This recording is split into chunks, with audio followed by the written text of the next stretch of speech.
James and Joel, you're welcome to join us down here as you'll be presenting this evening.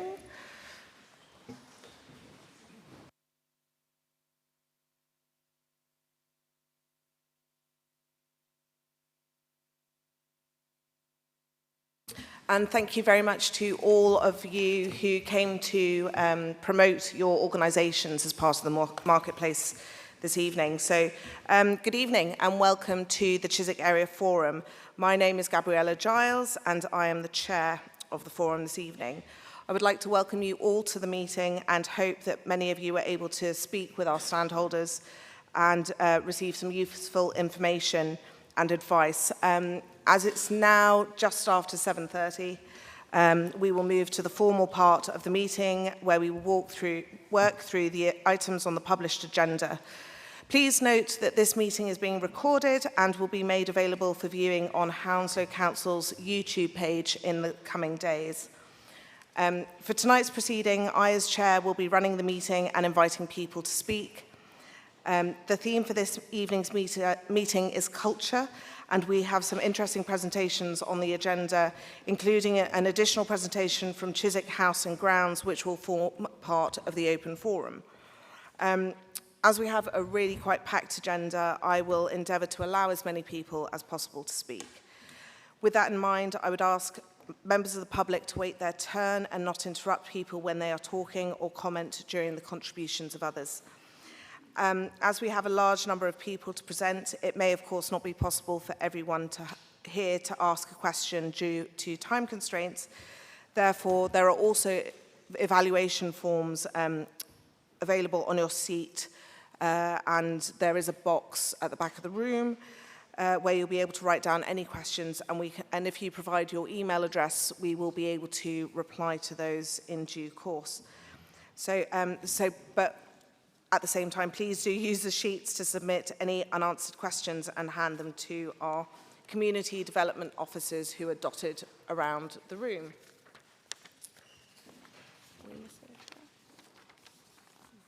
Okay. So if we go to our agenda item 1, apologies for absence, declarations of interest and other communications from members. I don't believe we have any. Fantastic. Agenda item 2, minutes from the previous meeting. So we have the minutes from the 5th of December 2023 for approval. I don't propose that we go through these on a line-by-line basis. Are members happy to agree the meeting? Agree the minutes, yes. Thank you very much. So they're approved.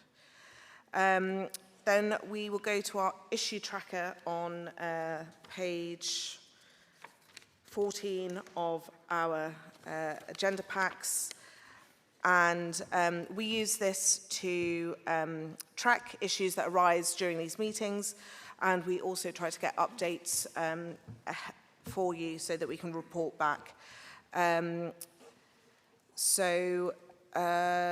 We have an additional, we don't have any additional items as yet, but we may do by the end of the meeting, and it's already there. But I will have some updates here. So we've got, the enforcement of abandoned e-bikes. So the consultation on e-bikes is not going forward as council promised. And if anybody still has complaints about the e-bike, the Lime e-bike trial, please make sure you email your ward councillors, but please copy in traffic@hounslow.gov.uk because they are collating any responses via that as well as via the curbside strategy consultation that concluded in November.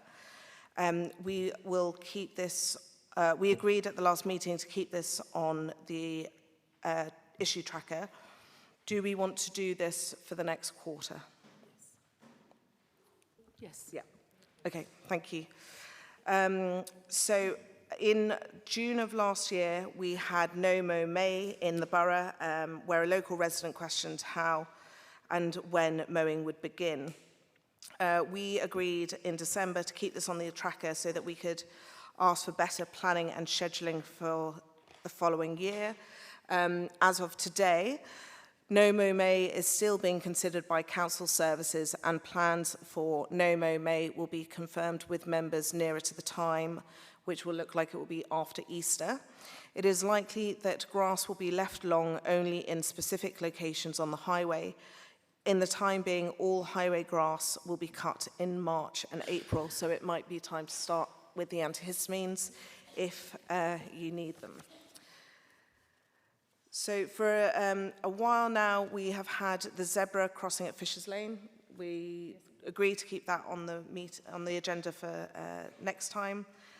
And we've also had requests that notifications from Fix My Street app be kept on the agenda. And I suggest we have an area forum in due course solely on Hounslow Highways and the management of that contract in the next municipal year. And then the last one is waste from Mogden sewage works. I think there's been a lot of concern about overspill, and we agreed that we were going to keep that on the tracker, as there was a public consultation with Thames Water, especially to do with water extraction out of the Thames. Do we want to keep this on the agenda, knowing that we haven't had the results of that yet? Yes. Yes, fantastic. Are there any other items that we would like to add?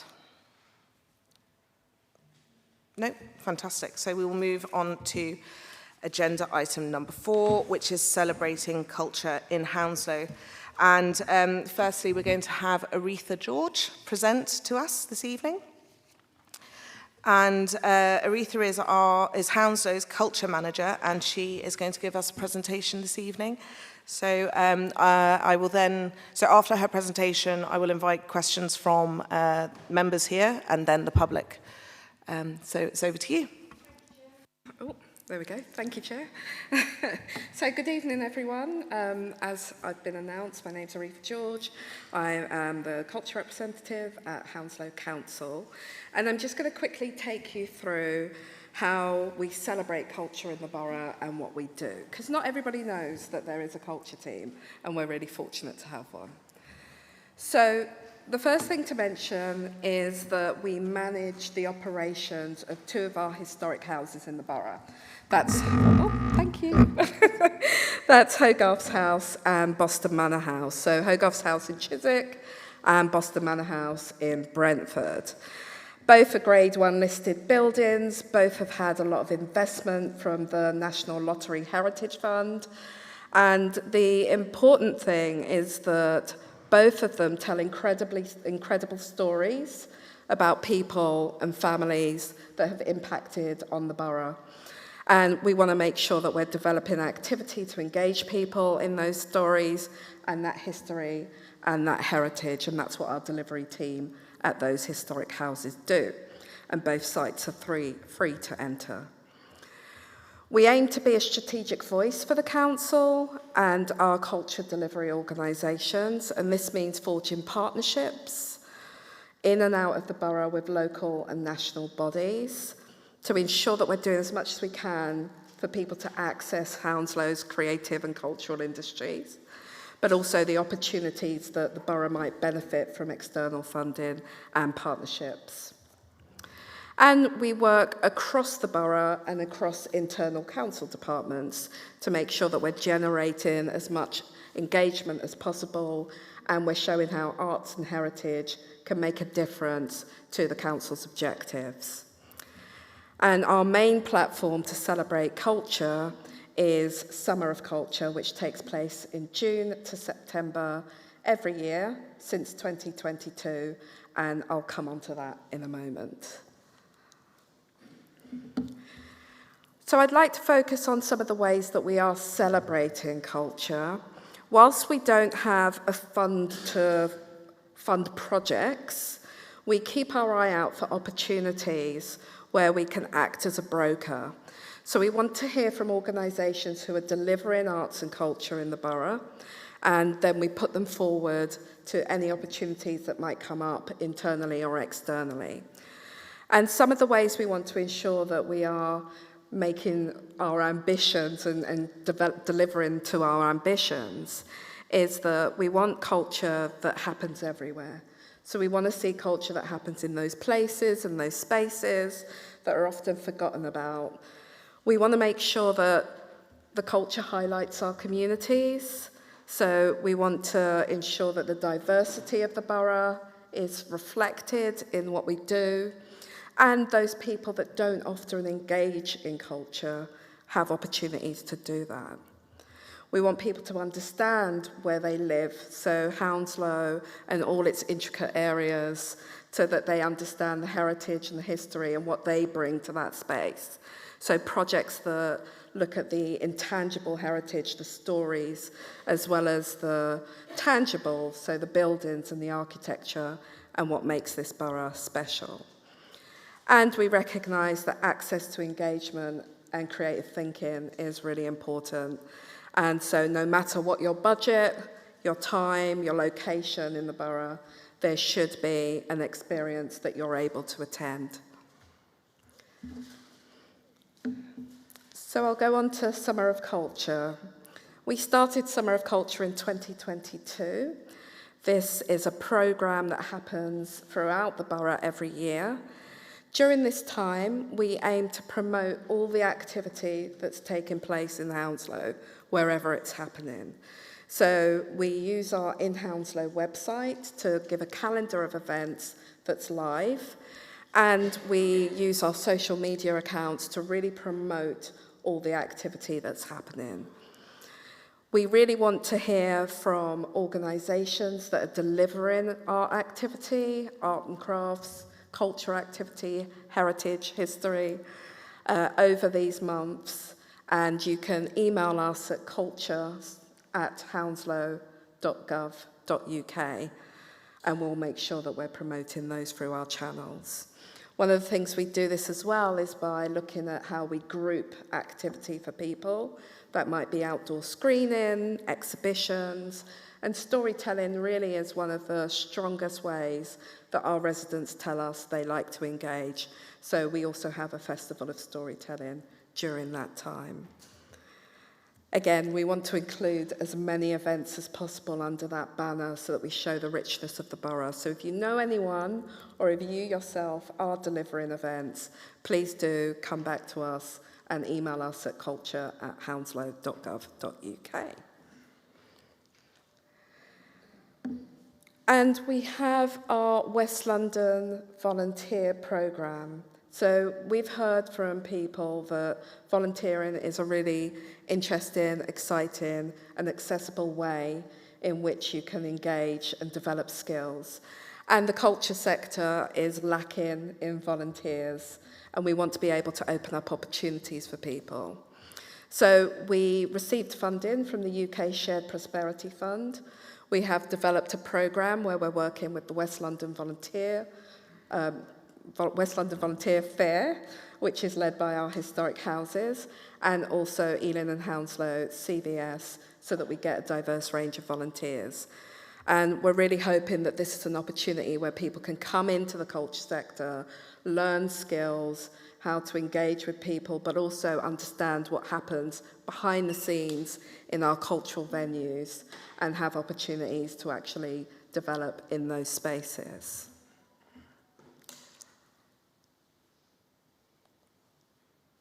And then I just want to talk about what's next. So we do have a strategic ambition for the borough.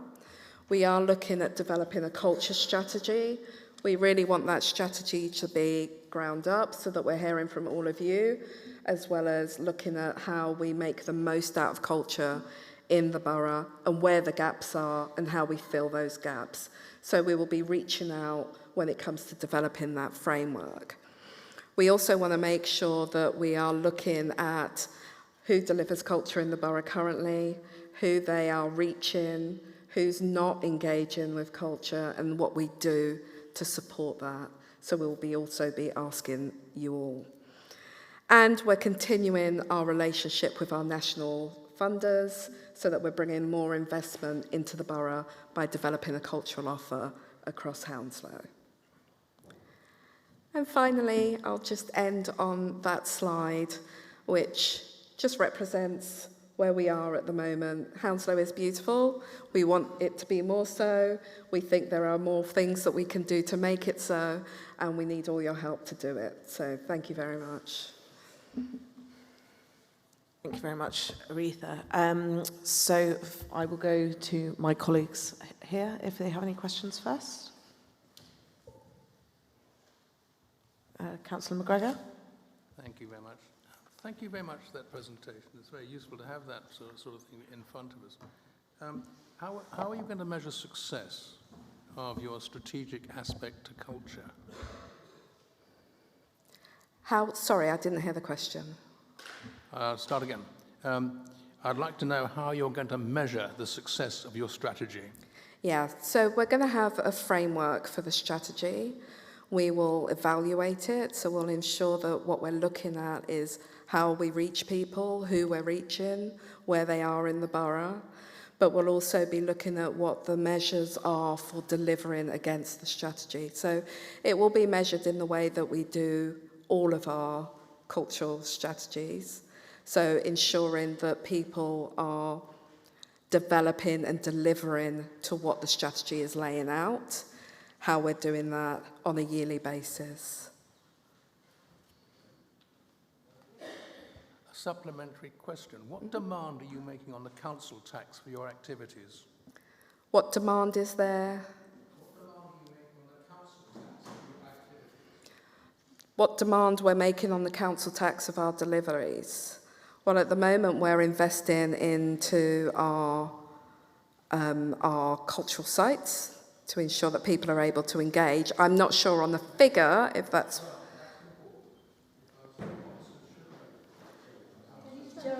That is an important issue because officers should, when they're presenting, know the cost of what they're supporting. I don't know the cost, but I will say... In that case then, let me put it another way. After this meeting, who do I ask about the cost? Well, you've asked me, so I'll make sure that I'm going back to finance and ensuring that I can respond to you. Thank you very much. Yes, I was going to go to Councillor Mashiso first. Oh, sorry. Yeah, and then I'll come to you. Councillor Mashiso. Thank you very much. Great presentation. And I think just going back to Councillor McGregor's comments about the cost of all this, I think it would be a good idea to sort of find out where taxpayers' money is going. But you did mention also that there were funding streams other than council tax. So that's quite important to, I think, to highlight as well. Yeah. So if you can tell us where that was coming from. But my main aspect of this really, it's we have loads of different cultures in the London Borough of Hounslow, and I've been to quite a few events, including the Afghan community, and there is recently the Tamil community in this area. So there are so many different cultural events happening. Are we about celebrating those, or are we about bringing them together?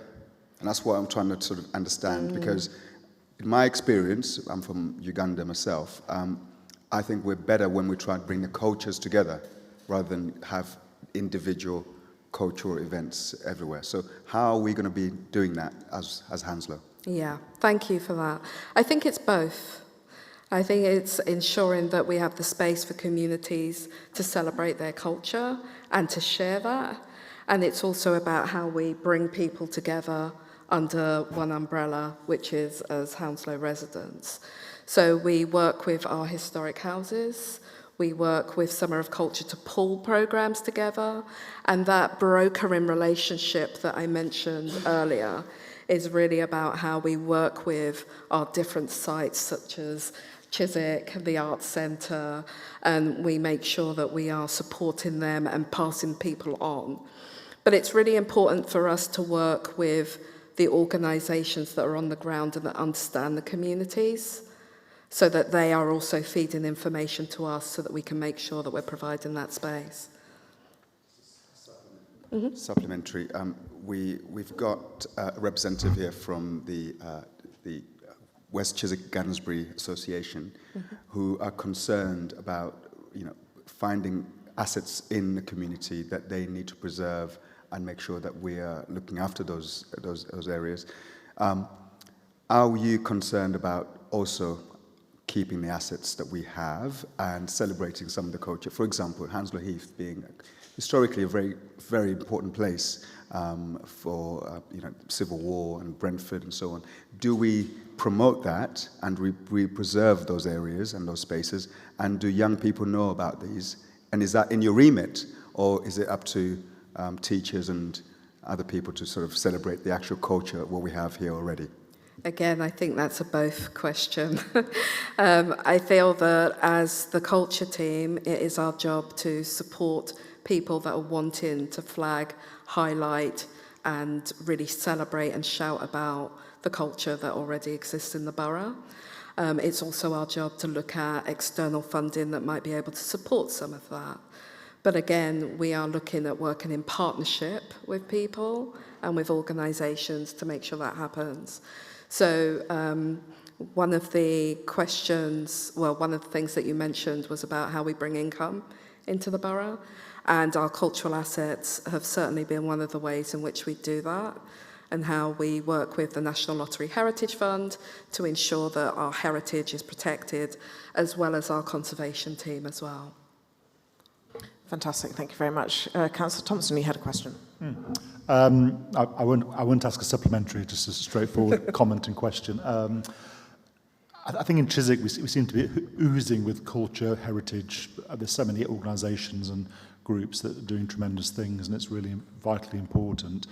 With my teaching hat on, I think, and I don't know whether it's part of your particular remit, but it would be interesting to think about ways in which you could make our primary schools and secondary schools, resources perhaps I'm talking about, so they could tap into the history. I remember being very recently, Gabriella was there too, we were sort of standing on a train bridge in Chiswick, and a local resident, font of wisdom about the history, what was there before Strand-on-the-Green School, the lady who owned all the orchards in the area, and it was a revelation to me. Now, again, with my teaching hat on, I know sometimes getting kids interested in that sort of thing can be a bit of a challenge, but obviously our wonderful museums in London do a great job in terms of engagement. Yeah. I wonder, is that an area that you work with?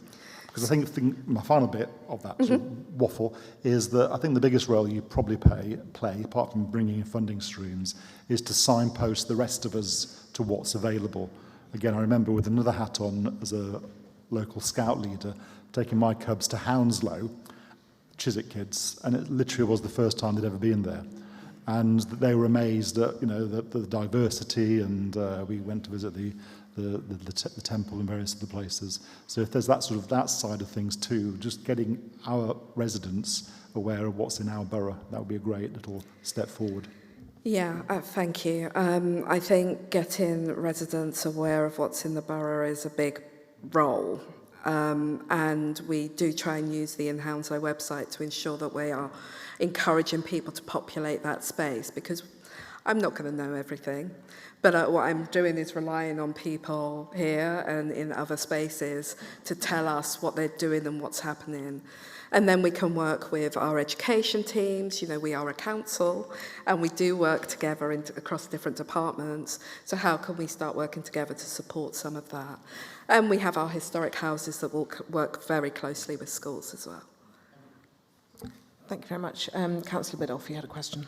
Thank you, yes. Presumably you also cover festivals that take place. Yeah, I'm sorry if I missed that. I represent Gunnersbury Park, as does Ranjit and Ron, and we have huge festivals there. And they are obviously very popular with people who go there and some people who don't, but the impact on residents' lives of noise, and sometimes for a very prolonged time, cutting out the whole of the summer, which is when most people want to go and enjoy their open spaces. To what extent do you work? The only way that we had any satisfaction last year was because our noise team was on hand throughout the festivals, monitoring the noise, responding to residents' complaints wherever they were and adjusting the stage. So it had much less impact on some of us, but not some of us had an awful time, but some of us had a better time. I do think we need to balance the income point, which is what you made, with residents' lives and their existence. To what extent are you going to be working with the noise team for those events? Well, this isn't new to us. We've heard that, there has been issues with noise at Gunnersbury. So currently we are talking to our licensing team. I'm also talking to Gunnersbury about what that looks like and how many events are being planned and what the impact might be. So I'm not in a place today to talk about what that might look like, but we're certainly having those conversations to see what we can do to support a more balanced approach for everyone. Thank you. Clearly our interest is Chiswick and therefore Gunnersbury. We've also got Chiswick House, which puts on events, and others. But there are others in the borough which also need that same kind of intervention, because when it first started here in Gunnersbury, the level of upset was immense. It's getting better, but we should know enough now in the noise team to prevent the very worst. And I'm just encouraging you to get involved very early. Yeah. And to talk to our licence team more than to the venue, because the venues always underplay the impact. Yeah, we are talking to both. So the venues are our stakeholders and our partners, and we have a relationship with them, and we're also talking internally to ensure that we see the full picture and we can bring some sort of balance to that situation. Thanks. Councillor Gill. Thank you, Chair. My point is based on what Ron brought up earlier. Hounslow is a very diverse borough, so diversity is obviously important. But you've not mentioned any of the festivals that different groups have had. So could you just mention a few? But does diversity itself then promote conflict? How so? Sorry. Well, there's differences in different cultures. So does celebrating one and not another, or there's clashes? I don't see it like that. I see that we have a diverse borough with cultures that bring everything together to make that richness of the borough, and that's what makes Hounslow special. So as a council, we are supporting our organisations that wish to put on events to celebrate that culture.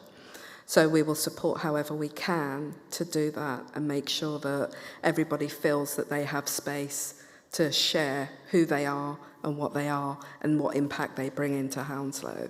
So there's no sectioning off of what we should do and what we shouldn't do.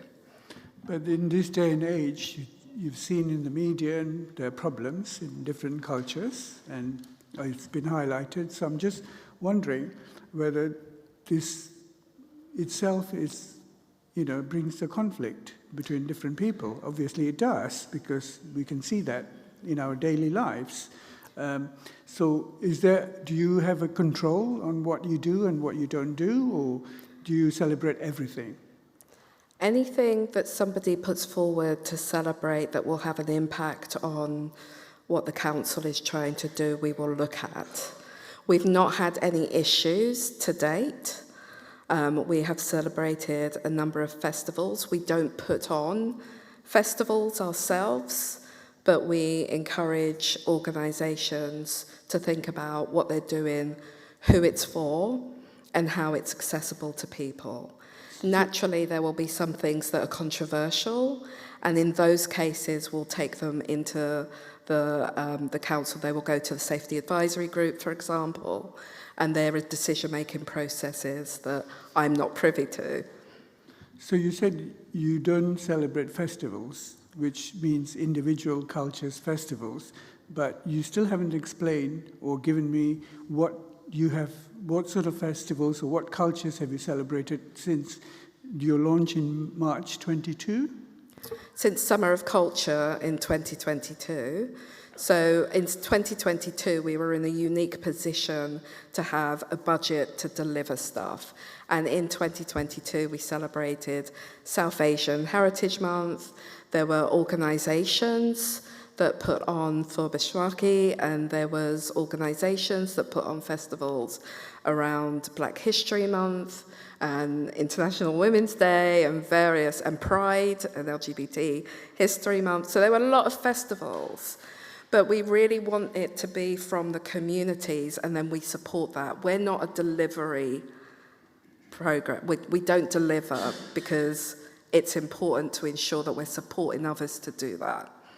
And we do that by, like I say, brokering those relationships, ensuring we're signposting people where necessary, and making sure that they're going through the process that they need to, whether that's our events team or whether that's anyone else in the council that needs to engage. Thank you very much, Aretha. I believe Councillor Emsley had a question. Yes, you've had some difficult questions there. I hope this one is slightly more straightforward. So it sounds like a big part of your role is showing just the huge range of different cultural events that we have in this borough, and there are so many because we are such a fantastic borough. You mentioned the website, you mentioned social media. Obviously, part of this forum is about digital inclusion. What are some of the offline ways that you promote some of these events for some of our residents who perhaps aren't as digitally savvy as others? Yeah. So one of the ways is that I come to area forums and I talk about what we do and who we are. We also work very closely with our libraries. So we brief the teams. We try and avoid doing too much paper, but we will have posters. We'll work with our Creative People and Places programme. So we're really getting into local residents as well as our housing team so that we are making sure that people know what's happening. Where they have got digital access, we will have often a QR code or something so that people have easy access to those things. But we're also aware that there are elements of digital exclusion in the borough. So, yeah. Thank you. Thank you very much, Aretha. And I had one final question, which before we go to the public. And you mentioned the volunteer programme in Fir, the West London. How do people sign up and how do people get involved if they're interested? It's a QR code, right? I'm looking at our volunteer manager over there. We've got a QR code, which is up there. But they can also go to Ealing and Hounslow CVS, who will be able to take their details. It will happen at Boston Manor House. So you can email Boston Manor House, I'm assuming. You can email the house. Yeah, great. And if nothing else, you can email culture@hounslow.gov.uk. Yeah. So still very much reliant on the digitally included at this point. Yes, although Ealing and Hounslow CVS do go out and talk to people. Yeah. So that they make sure that they're talking to those organisations or those institutions that are working with people who could really benefit from coming in and volunteering. And you're looking for both volunteers and voluntary organisations to be part of that? Yes. Okay, fantastic. Thank you. Thank you so much. So do we have any questions from the floor? I'm very conscious that our questioning has gone on quite long. Andrew, if you could please make yours brief. Andrew was the gentleman that Councillor Thompson referred to earlier about the history of Strand on the Green. Thank you, Councillor Thompson, for mentioning. Strand on the Green is famous. Well, Strand on the schools as... Yes. Yeah. It's famous because it was the original nursery grounds that created the wealth of Chiswick. And indeed, this very building in Horticultural Place is the location of the first founding of the Royal Horticultural Society. So horticulture is a cultural history, and that's significantly missing, as far as I understand it, in your agenda. But all the houses in Hounslow, indeed, the invention of the suburban house with a front garden and a back garden was here in Chiswick. So could you indicate how you can include horticultural culture in your culture? Thank you. Well, we are kind of doing that, and I agree that we could do more. So we have Hogarth's house, recently renovated, in the garden and how that impacted on the area. We have Chiswick at the end of the table with their garden and the grounds and what they're doing to ensure that people understand that horticultural heritage and history as well. So in Chiswick, we've got those two sites. Am I missing anything? No. Well, the Chiswick Horticulture and Allotment Society have a lot more history about that. And back in 2019, we put together a cultural compendium of Chiswick that was looking at highlighting some of the historic but also cultural events that have taken place. And we did make reference to that. And there's mention to the historic buildings. Obviously, we've had the local list today. And there was reference to the first horticultural fair that took place here in Chiswick. So I will send a copy of that. It's probably out of date now, but there's reference to a lot of the things that we'll be discussing today. Great, thank you. On that. So we had 2 questions here in the front, so I'll go to this one with the glasses first. Oh. Right. Is it on? It's on. Thank you for that. It was a really enlightening presentation, and thank you very much. It's so easy for a local authority, I think, to cut the cultural events. It's the first thing they go to. It's the easy one. And I'm really grateful to Hounslow Council for not doing that. And I hope there's no more mealy-mouthed comments, because I think there have been some. Can I ask you about Waterman's? Where is it at? It's in its move? How far have we got? Well, we are working with developers, and when we're working with developers, there's always a moving timeline. At the moment, with the old site, the developers are back in play. With the new site, we are looking at how we line everything up. So we're re-looking at the specifications of what a new arts centre might be. At the moment, we are talking to Waterman's about their current position, where they are, how they're delivering, and how we can support them up until the time that it moves. So I don't have a specific timeline for you, but the conversations are beginning to ramp up again. I don't know if that's satisfactory or not, sorry. Well, no, it never is, is it? Thank you. Anyway. Great, and we'll just move on. Yes, please, thank you. Hi, it's not a question, I just really wanted to make a quick comment. A couple of the councillors mentioned the history of the borough in relation to perhaps being taught in schools or being made more aware of. And the more I listen to this discussion, the more I think that this perhaps could be helpful if we can engage with young people on subjects that might interest them. I don't know whether it's the highwaymen on Hounslow Heath or what it is, that perhaps they would be more inclined to want to take care of the area, less inclined to graffiti on famous buildings. I just wonder if it might help if them take sort of ownership of where they live. That's a really lovely suggestion. So we'll take one more question, and then we will move on to our next presenter.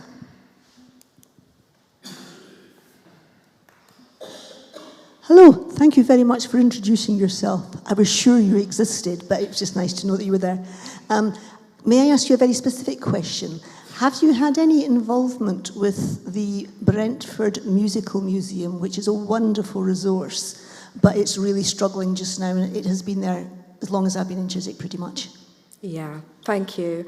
Yes, I talk to them every month. We're talking again in 2 months because they're just gathering the impact from their fundraising efforts. So we have a close relationship with them. We understand the value that they bring to the borough, and we're looking at how they are moving themselves forward and how we might support them with that. And for the record, we had invited them to join the marketplace earlier, but I don't know quite what happened there, so we'll find out. Thank you very much, Aretha. And part of what I wanted to do today as chair was to bring both organisations from the council, alongside with some of those on-the-ground organisations, which is why we've invited the Arts Centre Hounslow to come, and Amy will be presenting on some of what your history and what you've been working on. So thank you very much, Amy. Thank you. Hello, my name is Amy, and I am the newly appointed Education, Outreach and Cultural Engagement Officer at the Arts Centre Hounslow. I started there about 6 weeks ago, so I apologise in advance if there are a few questions that are beyond my remit. Our artistic director is hiding somewhere and he may be able to help me answer some questions. I'm here today to tell you about the Arts Centre, who we are, what we're up to at the moment, and what we're looking to achieve and looking to do in the future. So the Arts Centre Hounslow, we're a multidisciplinary performing arts venue with a strong community focus. And we work across a grassroots level, helping members from the community to put on events and shows and practice their culture in a way that suits them and supports them. We're a springboard venue that's often used by those that come to us to propel their creative careers in a major direction. For example, most recently we've had Steve McCourt and Casey Andrews, who work for a theatre company called Punch Drunk, and they put on immersive shows that do very, very well. And Casey also won a Fringe First Award at Edinburgh Fringe, and has sort of started at the Arts Centre in Hounslow. Sort of early on in the Arts Centre's life, we've had creatives like Luke Shepherd, who worked on the original Matilda musical, and a wonderful person called Gabriella Slade, who recently has won a Tony Award for her design in Six, the musical. So we have that side of the Arts Centre that really propels these major careers, and whilst they're all out doing incredible things, we also support community work. We've been on the first floor of the Treaty Shopping Centre along Hounslow High Street for 10 years now as the Arts Centre, and have been hosting and delivering a range of events, workshops, performances, classes, festivals, and the theatre space has been there since sort of the mid-80s. We have an open door policy at the Arts Centre, and strongly believe that anyone and everyone can come in, say hello, and work with us in a capacity that really, really suits them. Whether that's just coming in for a chat, hosting a children's birthday party in our foyer area, or putting on a professional performance in our 238-seat theatre.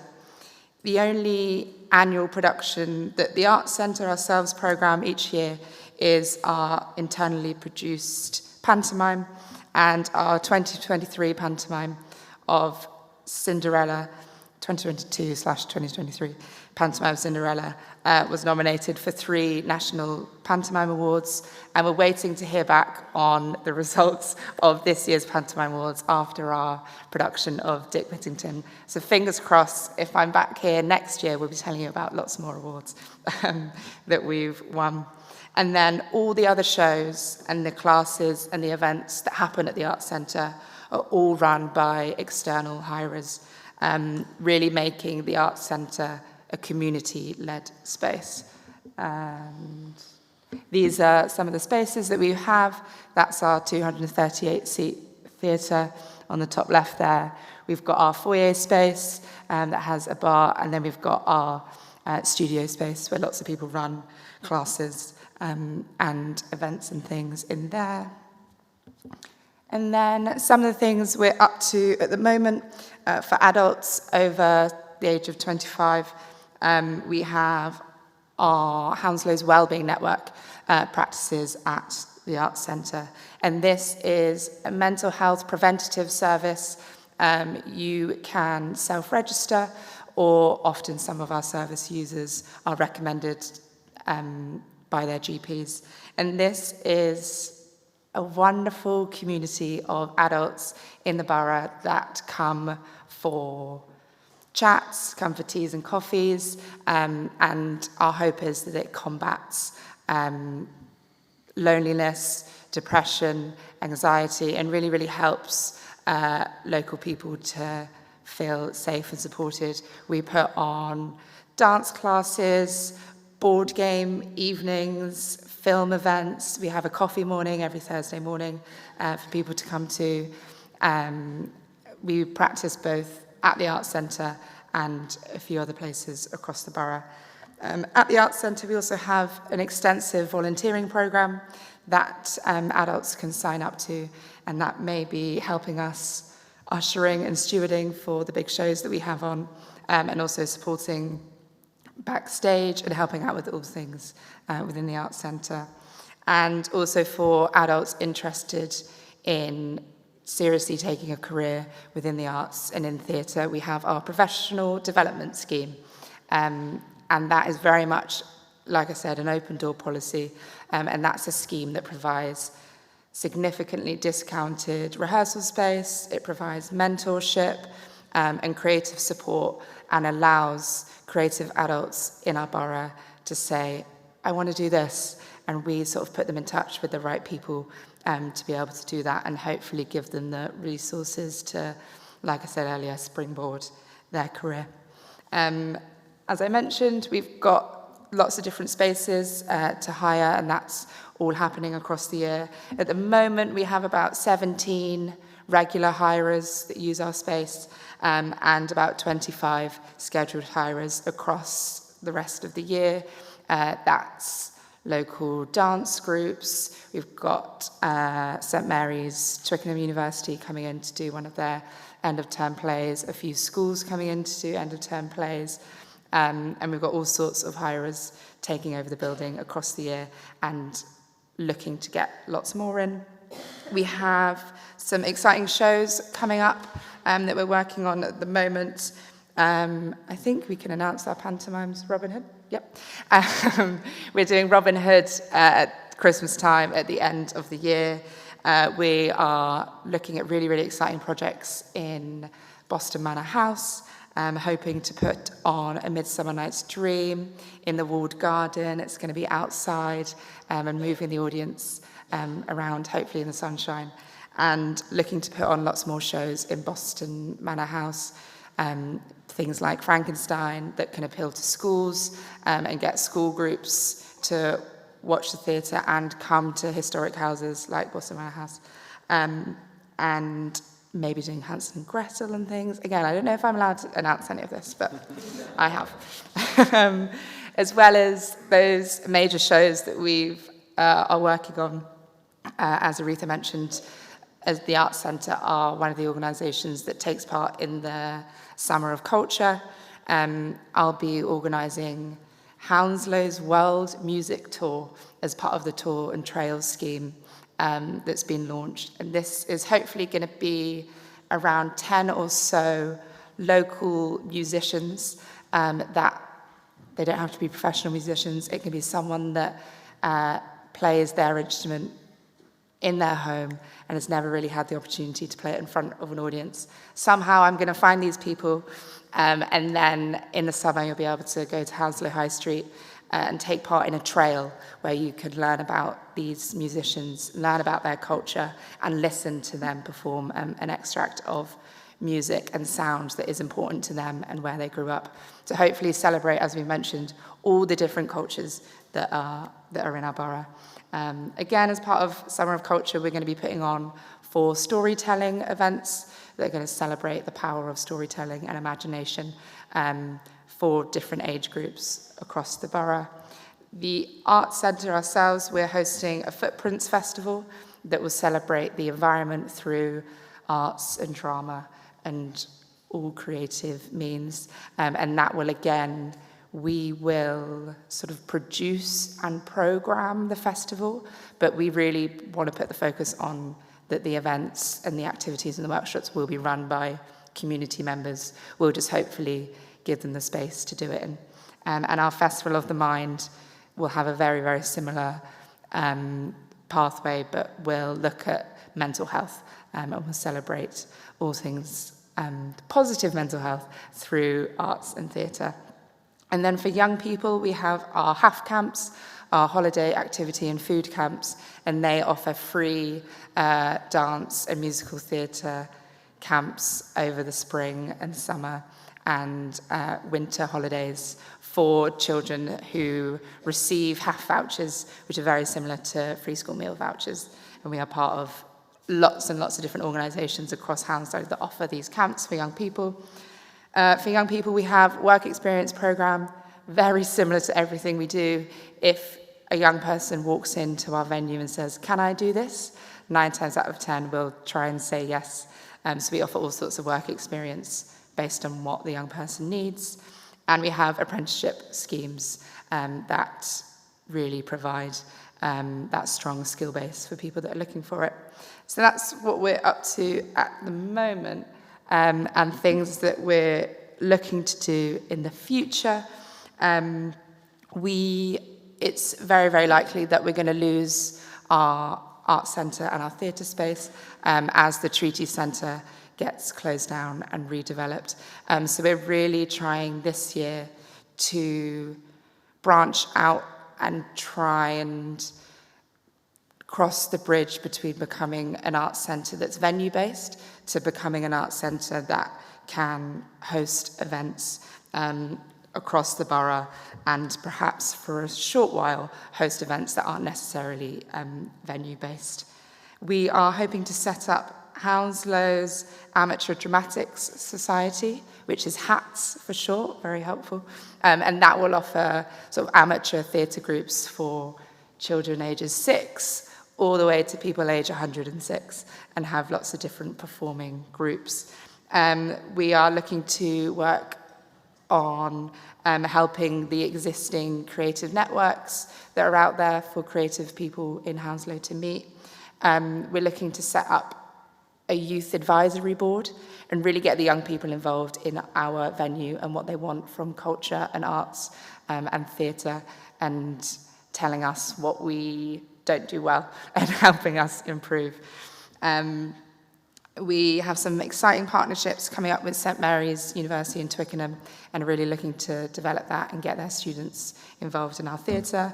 We're also looking to work with West Thames College a bit more, particularly their young people with additional needs, and provide some drama classes and cultural support within, and add that to their learning programme that's already there, because they have a wonderful learning programme, but they can't offer drama classes, whereas we have those expertise. We'd quite like to partner with them, and we're talking to them about hopefully getting some funding together as a partnership, and they can come to us and have drama classes each week.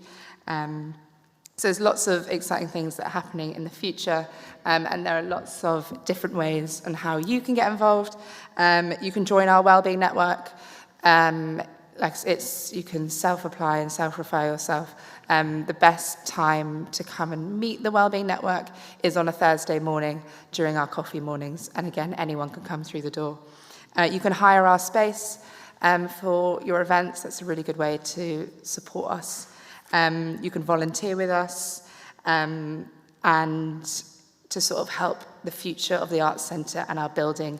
You can write a letter of support for the Arts Centre to Treaty Centre developers, maybe local council members and MPs, and really sort of letting them know how important the Arts Centre is, so that when they build a new theatre for us, it has everything that we need.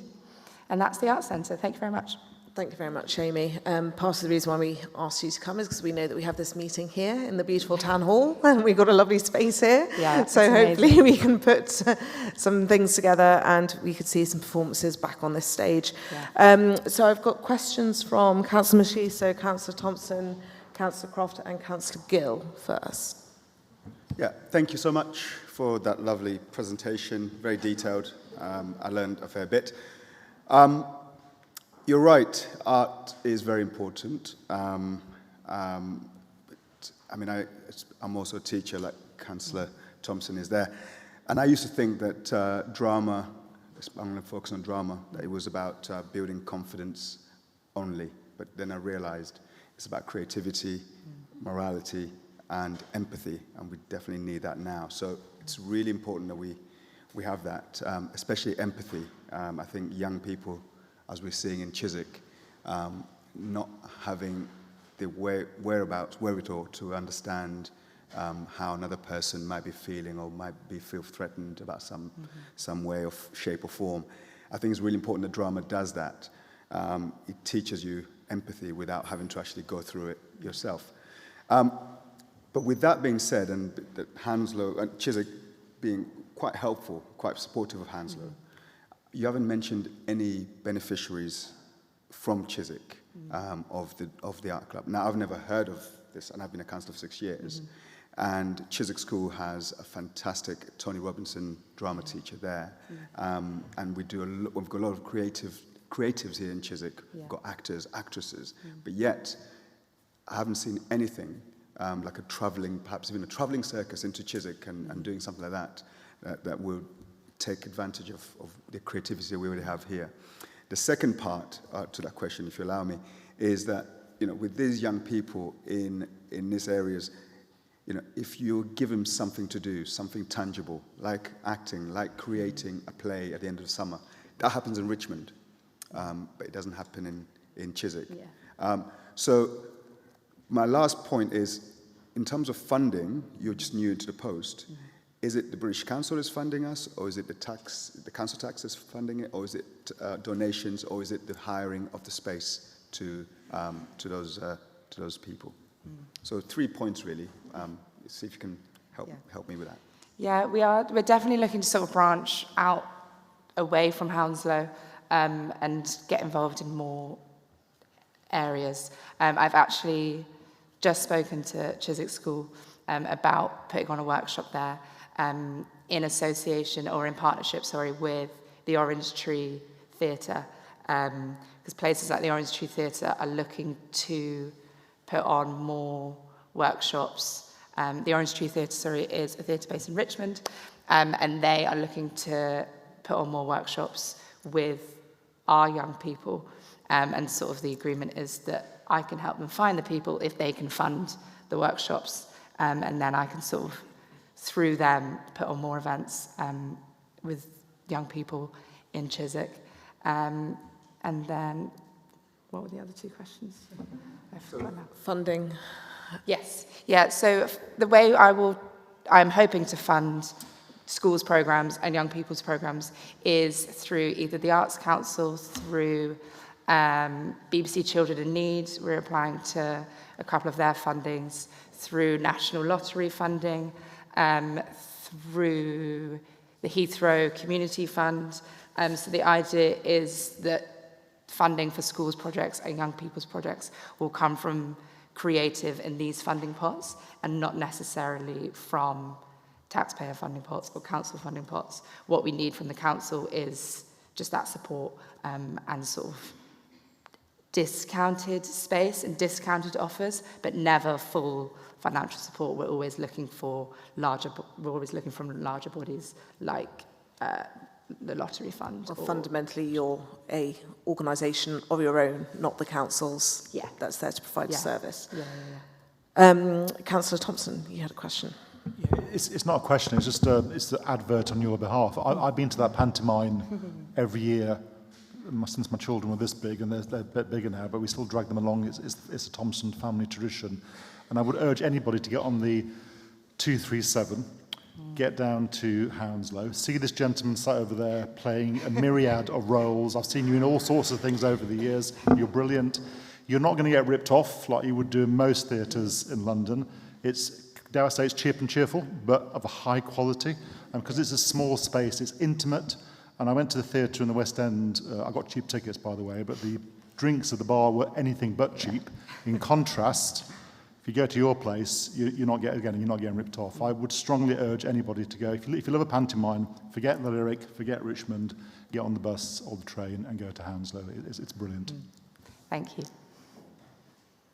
Councillor Croft. I'm going to repeat what Councillor Thompson said. Actually, I haven't been to a pantomime with my kids since they were a lot younger, and I took a 19-year-old and a 17-year-old boy thinking that they would be, and they were, ooh, and, it's such a fantastic environment and tucked away where you wouldn't really, and now listening to all the other things you do, I think it's fantastic. I know I need to come and visit. I'm going to find a day, but great asset. Thank you. Councillor Gill. Thank you for that presentation. It was really helpful.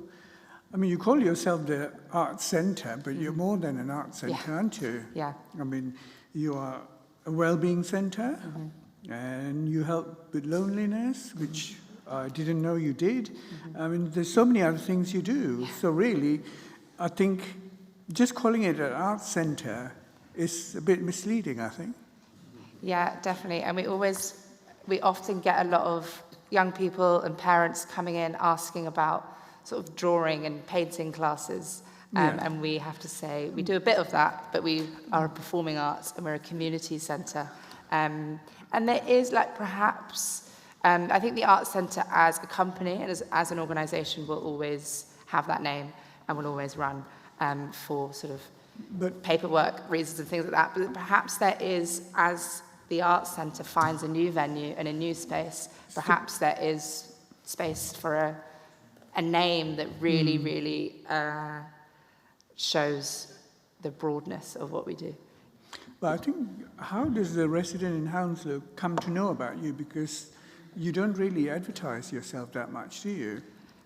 No, like sort of marketing, advertising has always been something that we know we need to do as a venue, but because all of our job roles are funded by lots of the funding pots that I mentioned earlier, we want to focus on the community. So the biggest way to find out about us is to go up the escalators in the Treaty Centre, turn behind you, and walk in. I know. I mean, I was there recently, and that's when I just saw the Art Centre, because it used to be the library before. Yeah. So, and I was just surprised to see it. That's all. Thank you, Councillor Gill. Yeah. And yes, it's one of those things. Councillor Biddulph and I went and visited. We were looking for signs, couldn't find any, and then all of a sudden it was there. Yeah. Councillor Biddulph, you had a question. It's a point, and I'm going to be the third person to recommend the Panto. I haven't been to see a pantomime for decades. I went this year to see Dick Whittington. It was absolutely brilliant. I think it's... Am I allowed to say how much I paid? Because I think it is extraordinarily good value. £15 for a ticket to a pantomime. Professional actors, brilliant script. It was so funny. I was laughing at one gag still and being aware that another one had gone by and I'd missed it because the first one was so funny. So I really can't recommend it any more strongly, and thanks to the other people who've done the same. I went by tube, but I dare say it would have been better on the bus. Thank you. So do we have any questions from the floor? Okay, we've got two more down the front. Okay.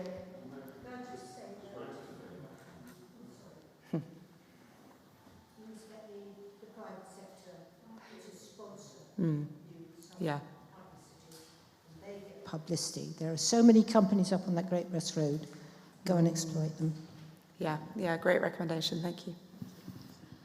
Yes, I live in Chiswick, and I didn't really know anything at all about this. I'm not very mobile, so I'm not going to be floating around the Treaty Centre on the chance of finding out about things. And I know an awful lot of people also with health, travel, elderly, who might be really interested in these. So I think the publicity side of things is extremely important.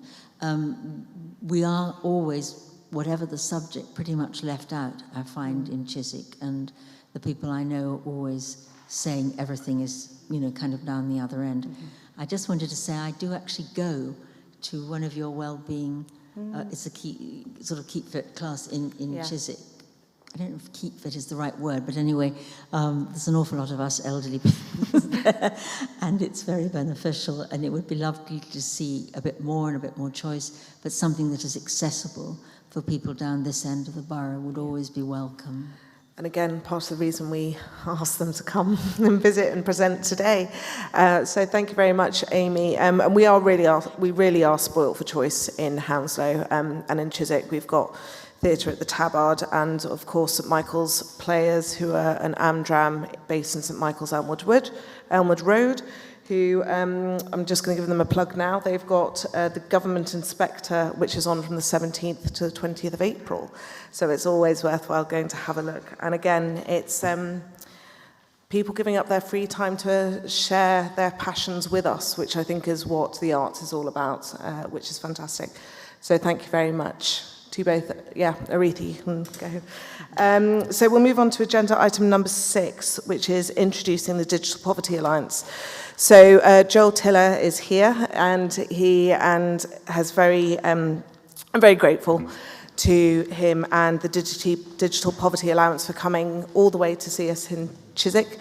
They're a national-based organisation and charity organisation that was set up a number of years ago with both private sector organisations and charitable organisations to help bridge the digital divide and eliminate digital poverty in the UK. So over to you, Joel. Thank you, Chair. Appreciate it. Well, good evening, everyone. I am Joel Tiller, and I have the very real privilege of addressing you today as the new Head of Policy and Insights at the Digital Poverty Alliance, or DPA. Our alliance, formed through the collaboration of the Learning Foundation, Currys PLC, and the Institute of Engineering and Technology in 2021, is united by a focused and critical mission to eliminate digital poverty by the year 2030. The issue at hand, digital poverty, denotes the significant barriers that prevent individuals from fully participating in the digital realm, a realm increasingly integral to our daily lives. This challenge affects an estimated 19 million adults across the UK, cutting across vital aspects such as connectivity, access to technological resources, digital literacy, personal motivation, and the availability of continuous support. Addressing this complex issue demands a comprehensive and collaborative effort, underscoring the importance of our collective action and shared resolve. As we dig deeper into the landscape of digital poverty, let's ground our understanding in some sobering statistics. Approximately 20% of the UK's adult population exhibit low levels of digital capability. This means that 1 in every 5 adults may struggle to perform basic digital tasks or engage with online services effectively. For our youth, digital access paints a similar picture of disparity. 1 in 5 young people rely solely on a mobile phone to access the internet. While mobiles provide a degree of connectivity, they may not offer the full benefits that come with broader access options, such as those provided by a home internet connection. This brings us to the concerning fact that around 6% of UK households, which translates to roughly 1.7 million people, do not have a home internet connection at all. The absence of this vital resource at home can severely limit opportunities for education, work, and personal development. Lastly, Ofcom's estimates reveal a stark economic divide. About 8 million households are struggling to afford communication services. This statistic is a compelling indicator of the affordability barrier that underpins much of digital poverty. These figures not only highlight the scale of the challenge, but also underscore the urgency with which we must act. The work of the Digital Poverty Alliance, supported by council members like yourselves, is essential to turn these statistics around and ensure that no citizen is left behind in our increasingly digital society.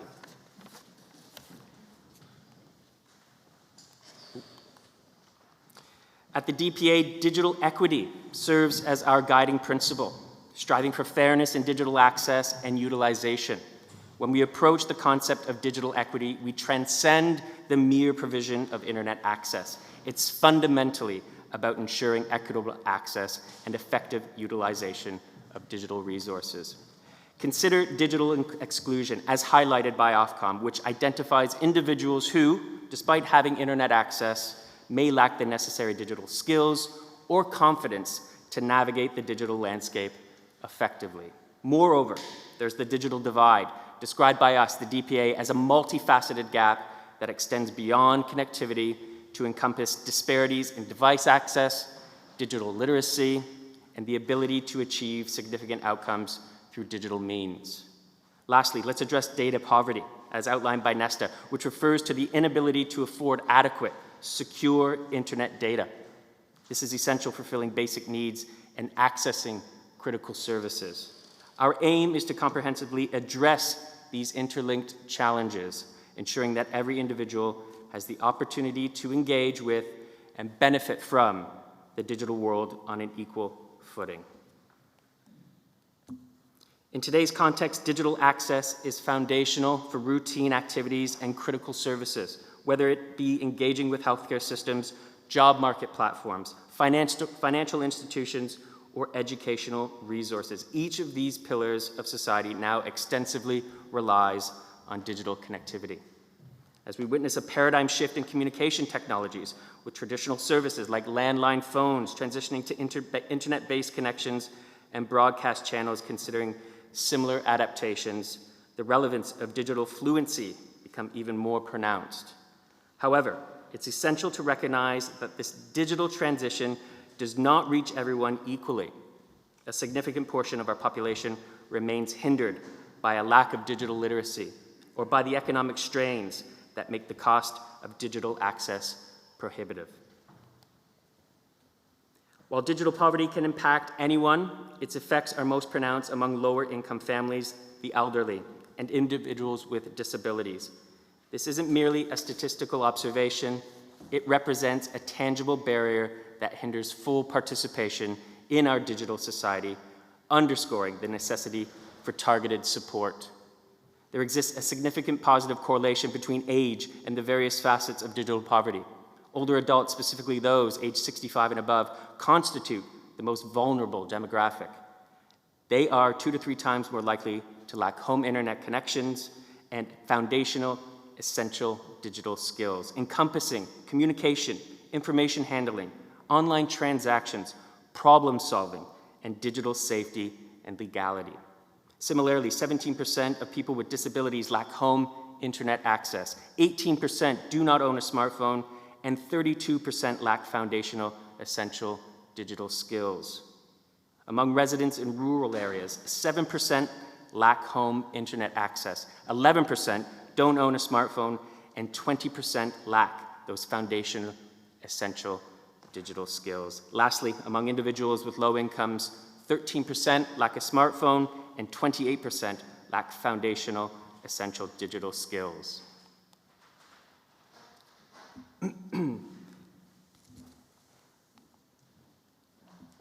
Many misunderstandings cloud our perception of digital poverty. Some think it will simply resolve over time, or that it mainly concerns the older generations. Others believe that providing devices and internet access is enough.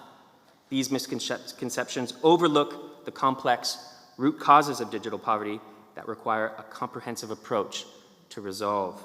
Economic disparities play a significant role in digital poverty. Lower income individuals and families may struggle to afford necessary digital devices, internet access, and relevant training or education. Inadequate infrastructure, particularly in rural or underserved areas, can limit access to reliable internet connectivity and digital resources. A lack of digital literacy and skills can exacerbate digital poverty. Without the ability to effectively navigate the digital landscape, individuals may struggle to access information, services, and opportunities available online.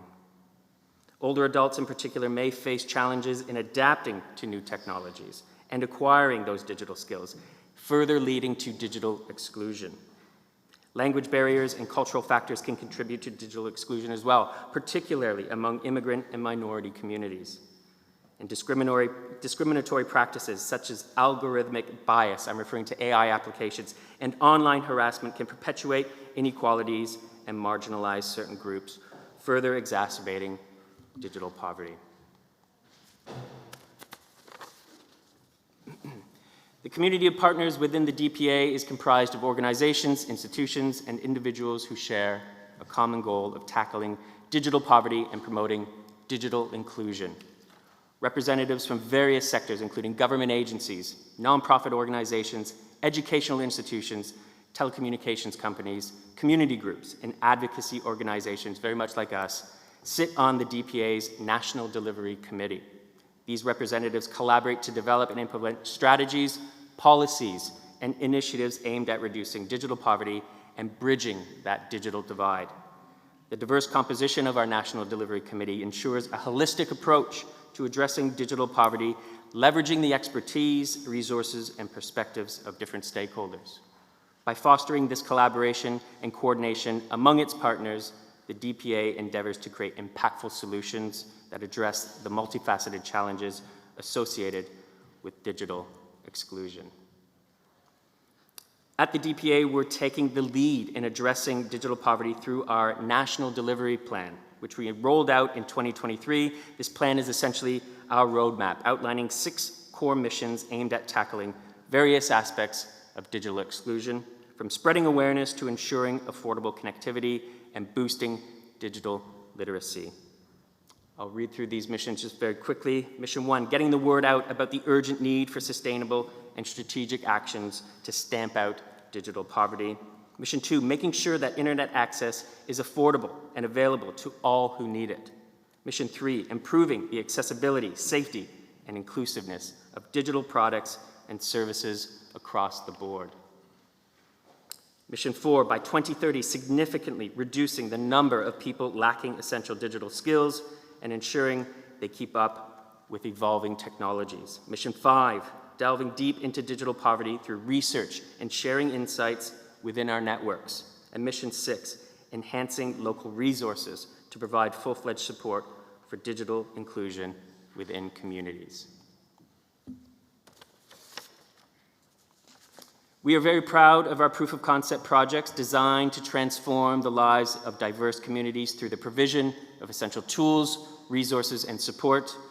I will touch on these just briefly. Our Tech for Teachers, supported by Currys, distributed 1,000 devices to teachers lacking sufficient online access, enhancing the educational experience for over 20,000 school children in the most underserved communities. A subsequent phase of this scheme, funded by Intel and Barclays, facilitated the distribution of an additional 750 devices to educators.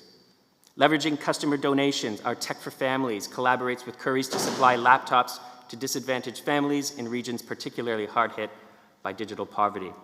And our Tech for Prison Leavers initiative directly confronts digital exclusion by providing ex-prisoners with laptops, comprehensive digital literacy training, and support. And lastly, our Tech for Schools program is dedicated to equipping pupils in schools with high pupil premium numbers with the technology they need to succeed, ensuring equitable access to digital resources across the educational landscape. I thought this evening would be a great opportunity to share some relatively recent news. Pay by Phone, Ealing Council, and the DPA have recently launched a device donation scheme. This initiative aims to distribute donated devices to those in need, including families with children, young people, and older individuals. Lastly, we encourage you to get involved, explore our initiatives and their impact across the UK by visiting our website, digitalpovertyalliance.org. We are a charity, and we do rely on the donations of public and our current and prospective industry partners, so please consider making a donation today. And lastly, to our council members here, if you haven't already, please consider joining our local authority network and become part of a dynamic, collaborative network driving change in communities. Thank you.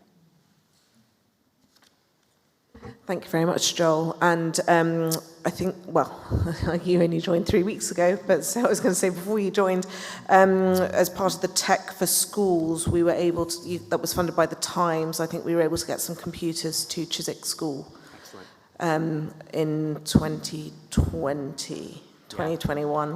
Yeah, that predates me, and I should mention, I've been in the role for 3 weeks, so I do apologize if I'm unable to answer your question. Yeah. So again, I'll go to members first, if you have any questions. Councillor McGregor. Thank you very much. Actually, I don't want to ask a question. I want to congratulate you for the work you're doing. Thank you. I want to declare an interest. In the 1980s, I helped to digitize the Outer Hebrides, the Inner Hebrides, Orkney and Shetland. And I took my family in a Force 5 gale across the Mint. Not a happy experience. But the reason I said this was because if we bring digitization to people, they will use it. In those days, what happened was we installed Apple I and Apple II computers in community halls around the west coast of Scotland and the north coast of Scotland. And this example of what we've heard this evening is fabulous because we must digitize everybody. Now, and the reason for that is quite simple. If you try and pay for car parking in Hounslow, you can't use legal tender. Right. They won't accept coins now. Actually, it needs to be tested because I believe the Hounslow Council is working unlawfully in that respect. But if you can't park a car with... So I want to see Joel and his team with every success, and I want to thank you very much for coming and giving us the presentation. Thank you very much, Councillor. Any other questions? Yes, Councillor Mashiso. Thank you very much, Chair. Just want to congratulate you on the presentation. Thank you. But and I also want to congratulate the whole of Chiswick because during the pandemic in this town, Chiswick residents came together and raised over 1,000 donated second-hand laptops to support vulnerable children in and around the southwest area. So it didn't just help children in Chiswick, those donations that we had. It actually helped children in Feltham and as far out as Kingston and as Richmond. And the donation, many of the councillors sat here, helped in a location just across the road at the church where the church gave us a space to collect all those laptops. They then got replenished by a company called laptopforlearning.com, based in Bedfordshire, and they were then given to schools. Now, that was great, and then when the war in Ukraine happened, we did exactly the same thing again, and we raised even more laptops for children fleeing the Ukrainian crisis. And so that's something that's really good. So what you've mentioned here is really good, and Chiswick already has that sort of giving mentality already. So it's very simple. If you want that to continue in this area, yes, people will continue to donate. Very good. I like the idea of the e-ling, the sort of the mobile phone. Yeah. That's actually very, very useful because some families that we found who, families of 6 or 7 sometimes, not every child has a device, and they've had to go onto their mobile phones. And like Councillor McGregor said also, you find a lot of elderly residents who, or middle-aged residents who cannot access, parking facilities, for example. So I welcome that. But I guess my conclusion would be to say, in addition to all of this, it would be nice to have regular training, regular visits of, or even training us to train our residents about how to be digitally savvy. Excellent. Thank you very much. Thank you. Before we move on to the next presentation, which is very closely linked, do we have any questions from the floor? We have 2. We have Murray, and then we have 3, sorry. The woman in the yellow jumper, then the woman in the green. So, Shatner, if you go first. Yes, I won't sort of applaud your endeavours because it's already been said and I don't want to take that time up. My particular question is actually in terms of your advocacy, and I just wonder in terms of your advocacy, how much choice are you promoting? Because I find it slightly alarming that digital poverty is defined as someone who has the skills but chooses not to use them. And as the councillor has pointed out, there's things that are happening now, whereas if you don't use the skills, you can't do what you're doing. I kind of feel you're in a unique position to say, let's give people the resources, let's give people the skills, but if they don't want to do online banking, keep the banks open. Yeah, again, I think you're absolutely right. And I would like to clarify that the definition of digital poverty, it is very much a moving target. It's all-encompassing. So that, you're absolutely right, that is a piece. There are people who just simply do not choose to engage online, for whatever reason. But again, we are most concerned about those who lack those digital literacy skills, lack that connectivity, lack those devices. That's who we're really advocating on behalf of. And it starts at a hyper-local level, doesn't it, right? And from there we can scale up to a more national level.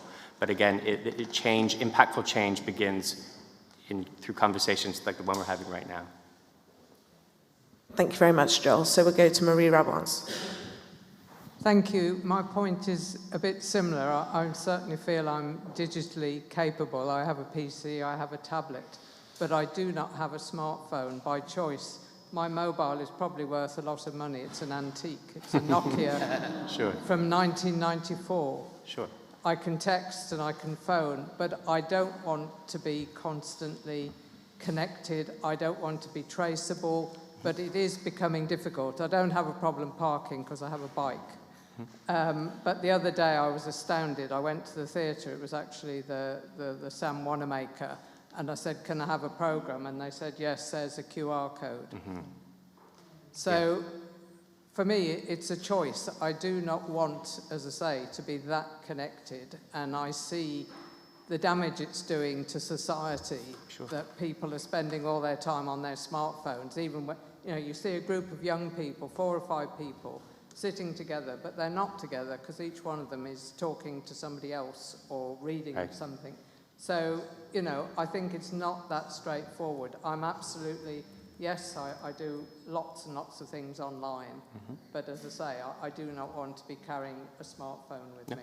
And that's fair. Mari, you're quite right. And we're also seeing at the other end of the spectrum with a lot of young children, young people, and certainly a lot of my generation deciding not to be online constantly. So we'll go here, and then we've got two hands here. So. Yes, I do.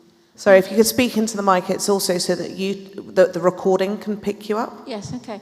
I agree with the lady here. Everything she said, I feel the same about. In fact, I have got a phone. I don't use it very much. I use it actually for telephone calls, unlike most people who just sit there, as you were saying, with fiddling around with them and sending messages to people.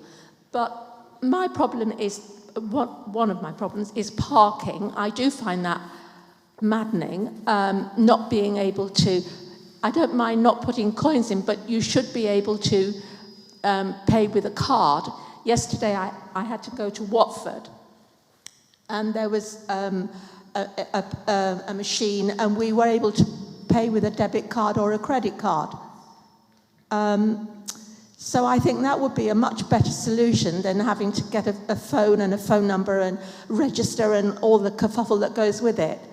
So that's one thing. Another thing that I find very irritating is everything you do now. Everybody you phone, you know very well when you phone British Gas, you phone your energy supplier, you phone your doctor, whoever you phone, it's going to take half a day to get through, if you're lucky. To speak to somebody. You can't speak to somebody. All they want to do is to put you online. Go to our website. And it ends up that your whole life is taken up with it. And I hate it. Thank you. Yes, that's a very pertinent question. What I was just conferring with the Vice Chair was that perhaps we add the pay by phone and parking rollouts as part of our issue tracker. Because there is a rollout, but whether it's come to Chiswick or not, and whether we need to emphasise that as a point. Yeah, I think we need to add that to our issue tracker so we can report back at the next meeting. I've just thought of something else as well. Thank you very much. My doctor, I've been with my GP, who were wonderful. Wellesley Road practice, they were wonderful until COVID. And after COVID, now, to get an appointment, you can't phone up. First of all, you could phone up. Now they stopped you phoning. Then you could go into the surgery to make an appointment. Now you can't do that. Now they're amalgamating with 2 other doctors in the borough. And to get an appointment, if I told you what had happened to me in the last year, health-wise, you would not believe it. But I can tell you that getting through and getting any treatment is just hopeless. No, thank you very much for raising that, because I've actually raised that particular issue with both Joel and James today, because we understand that with the merging of the 3 practices in Chiswick, it has created a lot of concern amongst residents. If you would be so kind as to provide your details, your contact details, I can get back to you with these, with some of the learnings that we're finding and some of the developments. So, for example, there will be a drop-in session tomorrow at Age Concern. James, I don't know if this is going to be part of your presentation. Yeah. I'll talk about it in a minute. Perfect. Because a couple of residents have already raised this particular issue with us, and we're looking at how we can help support residents with that merger and some of the digital changes that are happening. So Shavna, if we can go here. Hi, I'd just like to offer a potential thing for you to think about. And this is coming from the private sector. So I do a lot of work with multinationals in terms of multi-generational communication preferences. That's what we're talking about here a little bit, which is you can talk about the private sector and say they've got as much communication, as much digital machinery and all the rest of it, but their problem is actually the communication style preferences within multi-generation. So I'm just making the point. Have a look at the private sector. Yeah. They're already there. Thank you very much. Actually, sorry, could I just say something else? Thank you very much. Having got launched. Could we come back to you while we, because there were other people that had their hands up before, or maybe you could come to us at the end of the meeting, and I'm just conscious of time. Yes, hi. I very much agree with everyone that's spoken, and I mean, I know people who are in their 80s who are extremely proficient online, but I also, the majority of people I know from about mid-50s upwards, they don't have mobile phones. They don't want them. They don't want to be on Facebook. They don't want to do online banking. Don't want to divulge personal information. I have a friend with a particular kind of dyslexia, which means she cannot use any kind of device. There are people with all sorts of physical issues and disabilities. So by the way, if nobody saw it, there was a really good documentary on this on ITV last week on the Tonight programme. It'll be on ITVX, and it looks at all sorts of people who cannot engage for different reasons. So I'm really interested to know what on earth we can do about people for whom going online is a major issue, either by attitude or because they have genuine difficulties with using the equipment, which is probably going to happen to most people as they get older. But this is my great concern, and that the stress that we feel every day being forced into having to try and do things digitally is driving us crazy. I mean, really causing huge distress, and people are quite frightened because we're cut off from hospitals, from all sorts of things. So I think it's a wider discussion than just being kind enough to help us train or give us equipment. And I think what we've seen is that this is a real topic that people are interested in, and it does impact everybody, which is part of the reason that we wanted to make it part of tonight's agenda. So we've got one more question. No, just behind you, sorry. Oh, sorry, sir, I missed your hand. It's not a question. Could you tell me the time of the drop-in session at Age Concern that you mentioned? James was going to refer to it as part of his presentation, so I was going to leave him with it. But 10 a.m. 10 a.m. till 1 p.m. Okay. Can I just say, people I know that can't use the internet, like haven't got the internet, like it's not because they're old or young, it's because they can't afford it. Like, that's like the main, you could drop the word digital, you're talking about the same thing. And about the customer service stuff, like the parking, it's just the cheapest people can do it. Like, they're allowed to, that's why they do it. Unless you're going to give everyone a smartphone, you can't really make it that the only payment method is smartphones. Like, whether there's like the law needs to catch up, but like, you either do one thing or the other. You don't just let people, they will just do whatever the cheapest. That's why you're on hold a long time. That's why there is no minimum level of customer service that you need. And it costs the UK like 1 point something billion in lost productivity, like bad customer service. But it's just, they're allowed to do it, that's why they do it. Yeah, no, and that's very true. And what I'm going to do is take this opportunity to move on to James, because back in September, we had a presentation from James's team, and we were talking about the switchover of landlines from analog to digital. And this was something that to me was new at the time, and we know it's a big project that stuff will be happening, but it will impact end users at some point. And that will be things much like when we had the digital television switchover. I wanted to use this opportunity to invite James and his team across so that we could discuss this. And I'm very conscious of time, and it's now after 9 o'clock. But I think that this is a very useful public piece of information that we should be, and topic that we should be discussing this evening. So thank you. Thank you, James. Yeah, no problems. Hello, everybody. So my name is James Carroll. I'm your digital adoption and inclusion lead. What does that mean? So it means that I manage a team that's responsible to make sure that if you want to learn and improve your digital skills, that you have access to free courses to do so. Okay, so that's what my team does. We're a very small team. We've got some members who help our colleagues, and there's opportunities for counsellors as well to improve their digital skills. So I've got 3 people on my team internally, and then I've got 2 people for residents. We need to grow, okay? So there's myself, who's the lead, and I've got Hamira, who couldn't make it today. She's a bit sick, and she supports me with these programs. So basically, I'm going to go through what the offer is for you. Now, Hounslow is a big borough, okay? We get loads of demands from everywhere, from community centres, from churches, from mosques, for us to come and bring our digital skills provision to them. So it can be a bit tricky for us to manage. But I would just like to say that Chiswick actually was the first place that we started working about a year ago. So you guys were the trailblazers, so thank you for that. So what's in your digital inclusion provision? All right, we've got 6 components. We've got a very simple, but very, it works really well. We've got these digital drop-ins, okay? Now, a digital drop-in is a 2-hour drop-in based in the community. Some of them are based in libraries. Some of them are based in churches, in mosques. Some of them in the job centres.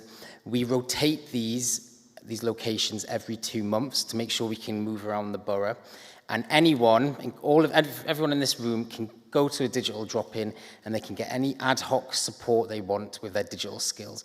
For example, if you've got a poster for the arts, what was it? Oh, the arts?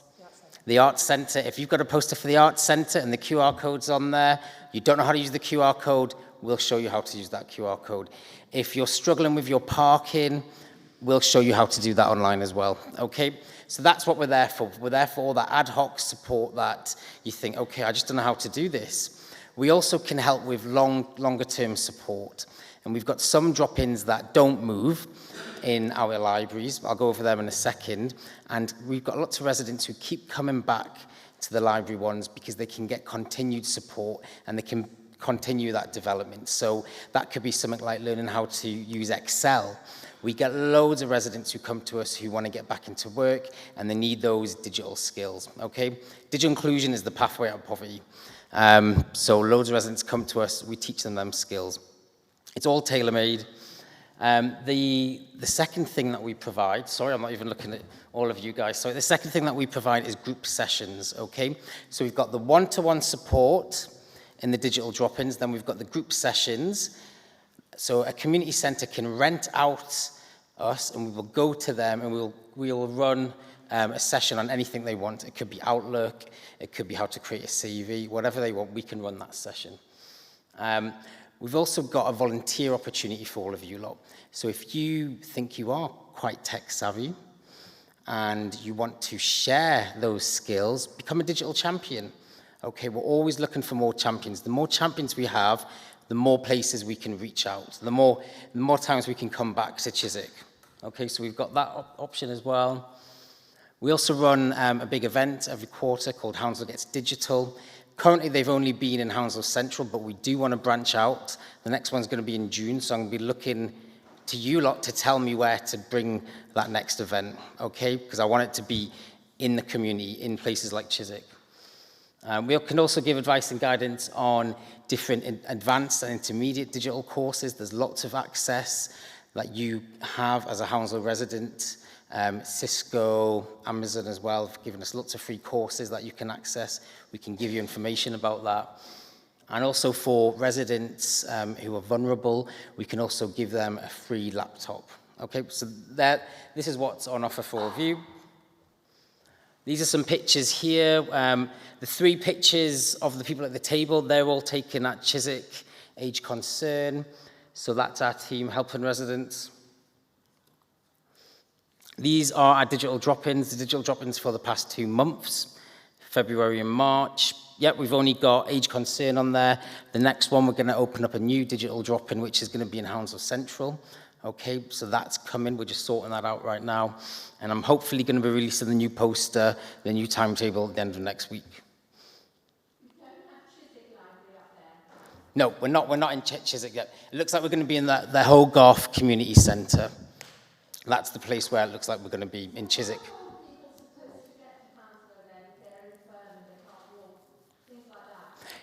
Should I finish my presentation and then we can come back to the questions at the end? But that is that's a really good question and I'll answer it. So we've been in operation for about a year now. Remember, we are quite a small team, but we have delivered over 1,000 one-to-one sessions. So that's over 1,000 great bits of work that's been done with Hounslow residents, okay, improving their digital skills. If you look at the table there, you can see that the majority of the people we do help are older residents, okay? But we do get residents from all age groups coming to us. There's some pictures from our Hounslow Gets Digital event. And this is a story from one of our previous digital champions, Reese. He was a student. He was struggling to find an apprenticeship, right? And he became a digital champion. And when he became a digital champion, got a few months' experience, he talked about that in his interview with one of these big tech companies, and he managed to get an apprenticeship. So that just shows you the value of being a digital champion, okay?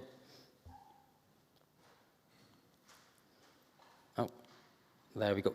Right, so this might be hard to see, but this is a map of Hounslow. These are all the locations that we have been in, and the ones that we have been asked to go in, and the ones that we are planning to go in, okay?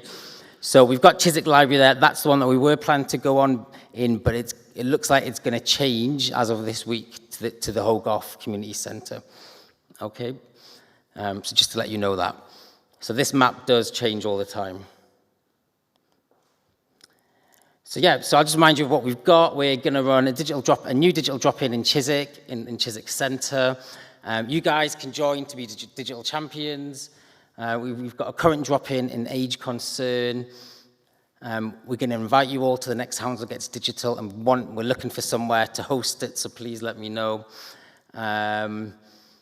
The next Hounslow Gets Digital, we are going to run training for community centres to create their own digital inclusion provision. Because my team is really, really small, so we want to give community centres the skills so that they can run their own digital inclusion provision, okay? So what will that include? That will include, we'll give them training on how to attract and manage volunteers, and how to train those volunteers, but also we're going to give out equipment. So that will include laptops, smartphones, things that they can use with the residents, because they know those residents best, okay? And also, for eligible residents, we can make laptop referrals right now. So that's what's on offer for you guys. But yeah, thank you very much. I look forward to your questions. Thank you very much, James. Cheers. So I will go to members first. Any questions from us? Yes, Councillor Biddulph. Thank you very much. I'm less than moderately skilled and constantly suffering from it. One of the things that I really don't understand is why I can't get a signal in Hounslow. It's appalling. Out in the road, even in Hounslow House, it's really hard. Who's responsible for that? Is it the council? Is it... Yeah, so this is, I mean, I can't either. I live in Angel. That's pretty central London. I never have a signal, right?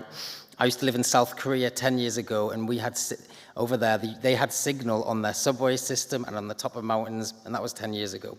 So the thing is, as a nation, we're really far behind with the infrastructure.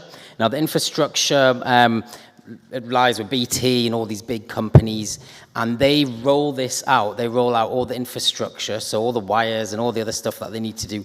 They don't do it by a borough basis. They roll it out by area that they see fit. We do work very closely with them. One of my managers, Nick McCarthy, works really closely with them.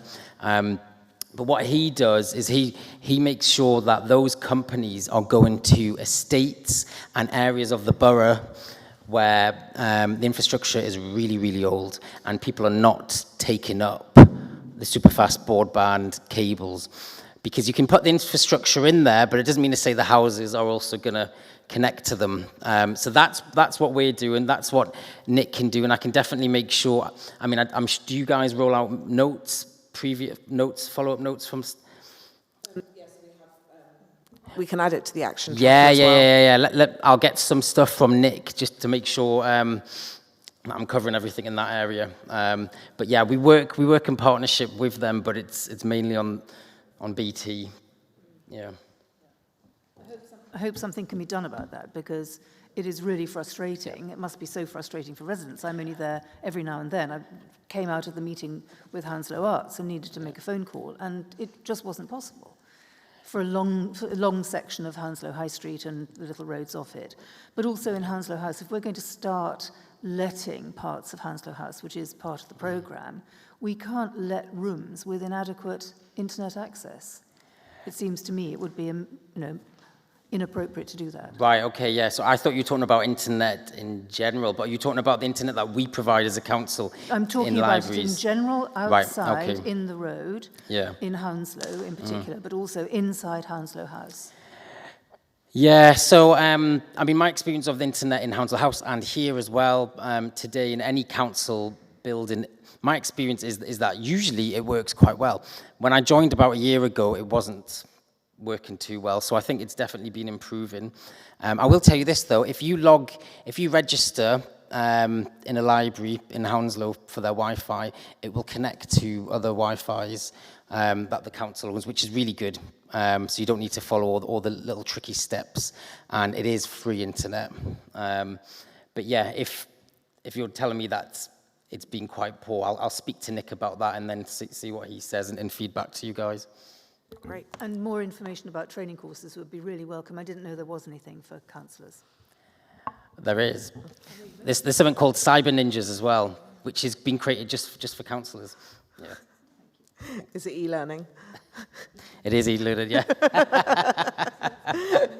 I know. And do you know what? On that note, actually, our training is all face-to-face, because we recognise that people, I mean, a lot of, you can do a lot just sitting, and there's loads of free courses out there, but actually a lot of people want to learn face-to-face. So that's what most of our provision is. And you build up a community of friends, a community of learners. It's nice, yeah.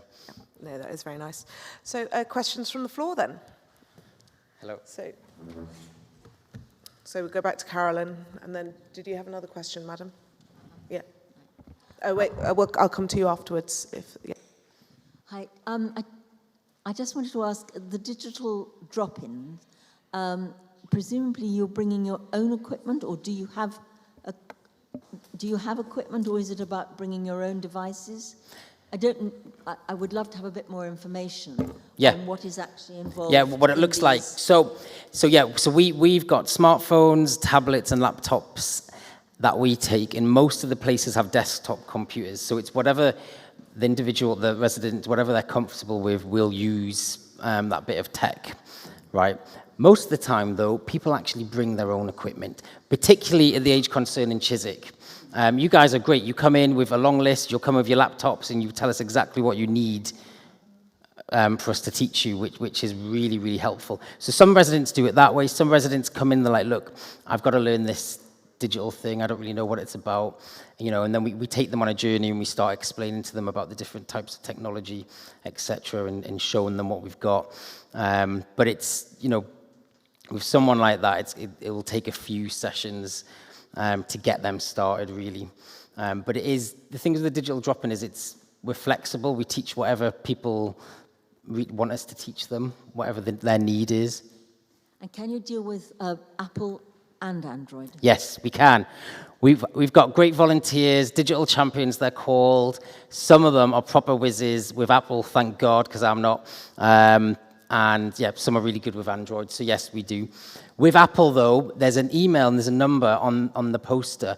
Let us know beforehand, so I make sure that the right volunteer is at the drop-in to help you. Well, Is there any, you say poster, I don't know what poster, do you have any contact details that you can put up? Yes, I've got loads of posters at the back. Lovely. I'm going to stick around at the end, so I'll give one to you and I'll talk to you more. Thank you very much. Thanks. Fantastic. And we've got two. Did you want to ask another question, madam? And then if not, I'll go to the back. If you could use the mic, please, so we can hear you. Oops. Thank you. Sorry. Thank you very much. Yes, I would like to say that the NatWest Bank closed last week. Lloyd's closed the week before. Halifax is closed. Barclays is closed. The only bank now that we've got in Chiswick is Nationwide. Now, Nationwide. I know that's not your. You can't control that. You can't control the banks. But the point is, now I'm with NatWest. They've gone. The nearest one is Hammersmith or Ealing, or I think there might be one in Richmond. But whichever, it's a bus ride away or a car drive. It's not walkable where it used to be. And it just seems to me that the whole way of life of people is completely being disrupted, and they're all having to embrace this wonderful new technology, digital, which everybody thinks is wonderful. And I'm sure it has its advantages, but there are disadvantages too, and it takes an awful lot of your time to cope with it all. That a lot of people don't want to do. One of my neighbours is 82, and she doesn't even have a computer. Yeah, was there a question in that? The question is the banks. So obviously that's a business decision made by the banks. We don't have any control over that. You don't have any control over We it. can't, no. But certainly I'm sure that James and his team could help with registering for online banking within privacy kind of rules. I'm very conscious that there is, you are more likely to be the victim of cybercrime than you are physical crime at the moment. So I would definitely recommend that you go down and make yourself aware of some of the potential pitfalls that you could go into. But I do understand that most banks, if you go in to the branch, will provide you with training on how to use their services. Yeah, most of them do, and some banks are better than others running training programs. So there's a few banks in Hounslow Central that closed or were closing last summer, and they approached us and said, look, we're closing our branches, but we still want to teach people how to use online banking. So they came into lots of our drop-ins and taught lots of residents. That could be something we could look into here. But yeah, sorry about that. It's a big concern.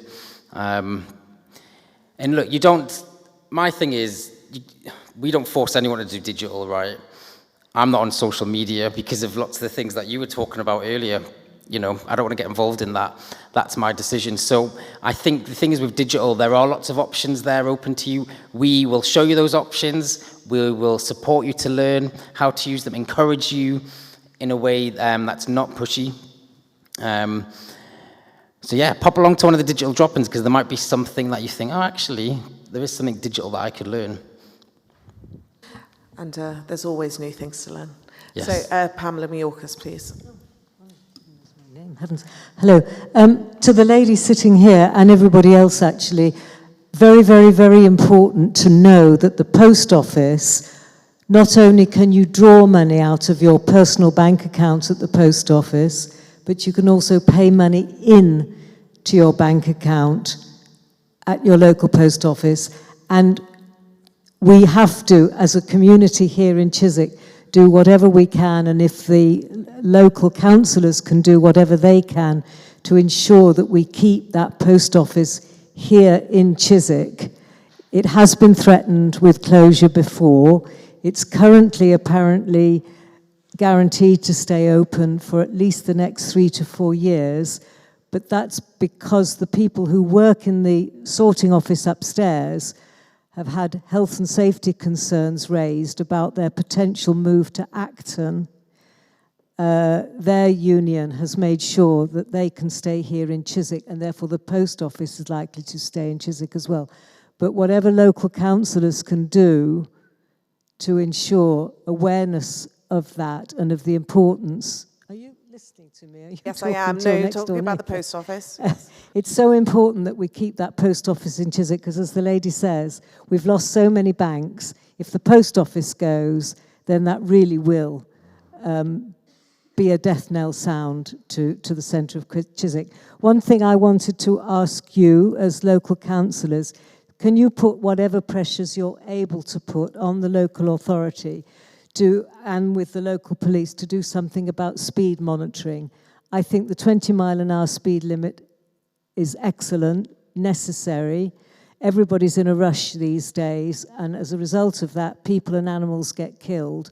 The 20-mile-an-hour speed limit puts a stop to that very largely, but it's not being monitored, and so many people are exceeding the speed limit. They're taking, they're driving badly in order to get round other cars that are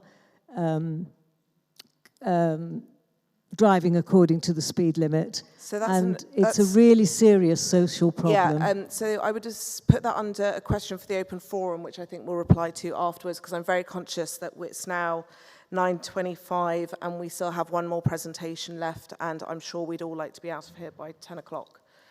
So I will add that to my list, speed review. So thank you so much for your patience and for your time.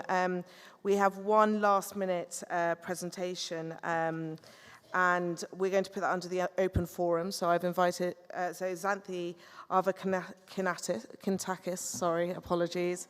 Yeah, I was going to mix up some syllables somewhere, who is the director from Chiswick House and Gardens Trust, is going to give us an update on the CDR's community and creative campus project.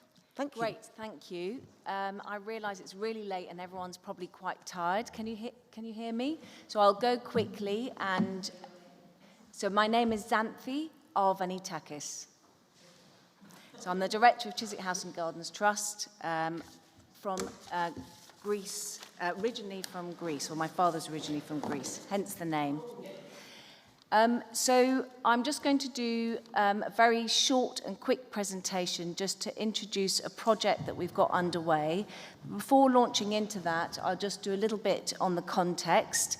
So I was very privileged to be offered the role of Director of Chiswick House and Gardens Trust and started the role on the 2nd of March 2020.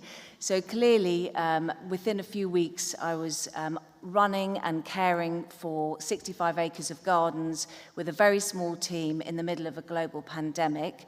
I think the biggest thing that we learnt through that period was how important these outdoor spaces are, not just in terms of a place for us to be together or not together in that over that time, but also for our own mental health and well-being. And really, as part of that, as we came out of the pandemic, it became very clear that our role is not just to care for these incredible, extraordinary historic and natural assets for Chiswick and our local residents, but also to really think about how we can deliver more health and well-being for our local communities. We were also faced with quite a challenge from a financial perspective. We need to raise 75% of our funds each year. So we were very fortunate to receive a Culture Recovery Fund grant that enabled us to do three things. The first thing was to really work out how we can generate some new sources of income, and we launched all sorts of activities to do that. The second thing was we invested in a plan looking at our 65 acres and also lots of unused buildings, and tried to work out what we could do with those buildings to deliver more impact for our local communities, but also to help us earn new income. And the third thing is we wanted to launch a community engagement programme. So we launched Growing Together at Chiswick House. We managed to secure a grant that paid for the first 3 years. And just to my right and behind you is Harvinder, who we recruited to lead that programme. She's going to give you a little wave. And that programme was really focused on our outdoor areas that we could develop. We have this fantastic kitchen garden, 2-acre kitchen garden. I encourage you all to come for a visit.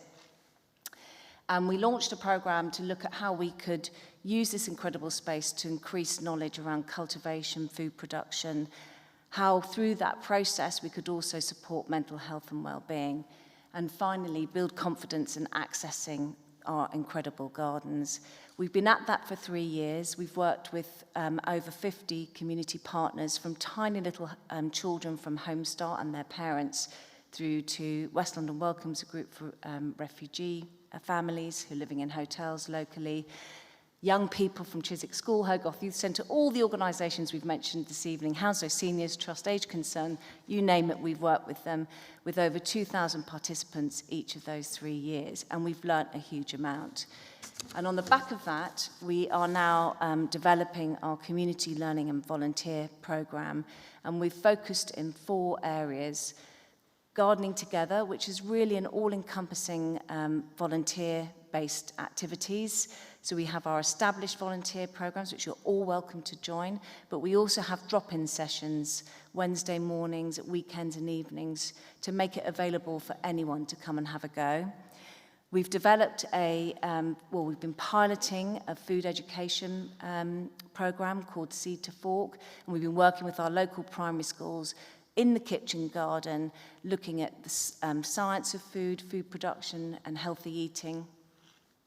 We've also developed this theme of activity which we've called Better Visiting. If anyone's got a better name, come back to me.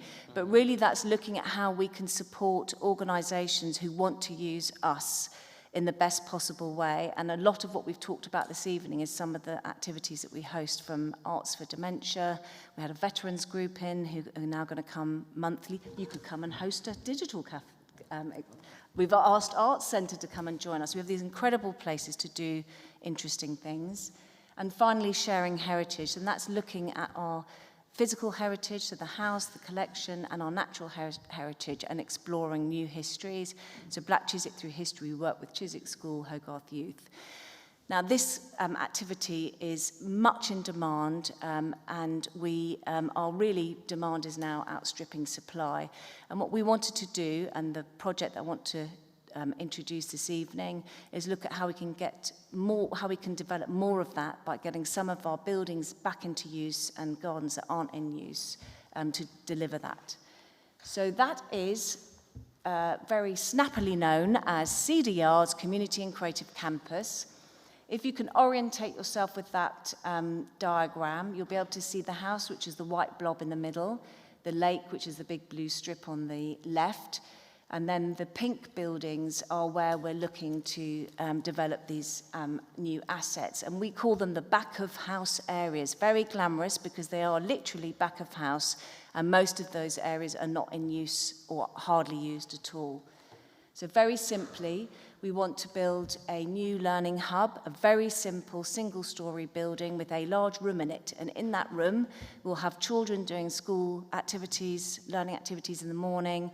We may well have you down in the afternoon to deliver a digital learning activity, through to whatever anyone would like to use the space for in the evening. So that could be yoga, art classes, whatever it might be. That is a view from the Rosary. So anyone who's familiar with the gardens, it's our lovely rosary with that big column and Venus on the top. So that's your orientation. And this is a view from the other side, from what we call the Deer House. So that's coming round the back of the conservatory. So a really beautiful building that will be accessible to visitors to the gardens. What we also want to do is, as you can see, the picture on the left is a very unused, unloved area, and we want to turn that into an outdoor learning area. So be a place for, again, for children, learning activities through to our volunteers. Even the staff might be allowed a cup of coffee in that outdoor area. A really fabulous space that we want to develop. We also have a big demand for our volunteer activities. So we are going to expand our volunteer activities, but in order to do that, we need to have some more facilities. And that's a very simple building you can see on the right, replacing a very unattractive cabin, really, which has our contractors in, which will be moving into a very beautiful wooden structure. And by doing all of that, what that enables us to do is it means that we can turn our historic buildings, so the back sheds, so these are the orange buildings, and stables, into artist studios and build and support a creative community. And the idea is that we have a sort of circular economy almost, with artists on site developing their practice, but they can also then take part in our programs. They might deliver the programs or even run art classes for local residents in the evening. It's a very ambitious project for a very small team, but we're really, really excited about it, and we thank you for the opportunity to introduce it. The plans have gone into planning. We have a public meeting next Tuesday in our cafe, so please do come down if you want to learn more. You get to meet the team, and we really would like you to support this activity. We've got about a third of the fundraising done, but we've obviously got quite a big 2/3 to go. But we're pretty confident we will get there with your support. Thank you. Fantastic. Thank you very much. And I think before we start, I believe we need to have some declarations of interest, which we couldn't have before because we weren't part of the formal agenda. So, Councillor Croft. I do have to declare that I'm a trustee of Chiswick House and Gardens, but I was just going to ask, how would residents get involved if they wanted to volunteer or if they wanted to sign up for membership? Apologies. I was just asking, how would residents get involved with volunteering or signing up as members? So I'd encourage anyone who's interested to come to our public meeting on Tuesday in the cafe from 6 till 7 p.m. So do come along. And then if you'd like to get involved, just go onto our website or go to one of your cafes to find out how. And you can, we have a very simple mechanism to sign up to a newsletter, and that way we can keep in touch, and we'll tell you about opportunities to volunteer, etc. Thank you. And Councillor Todd? Just I declare I'm a trustee of Chiswick House. Thank you. So questions then? Yeah. Yeah. Declaring I'm a member of Chiswick House. You are. Thank you. Still. Unfortunately.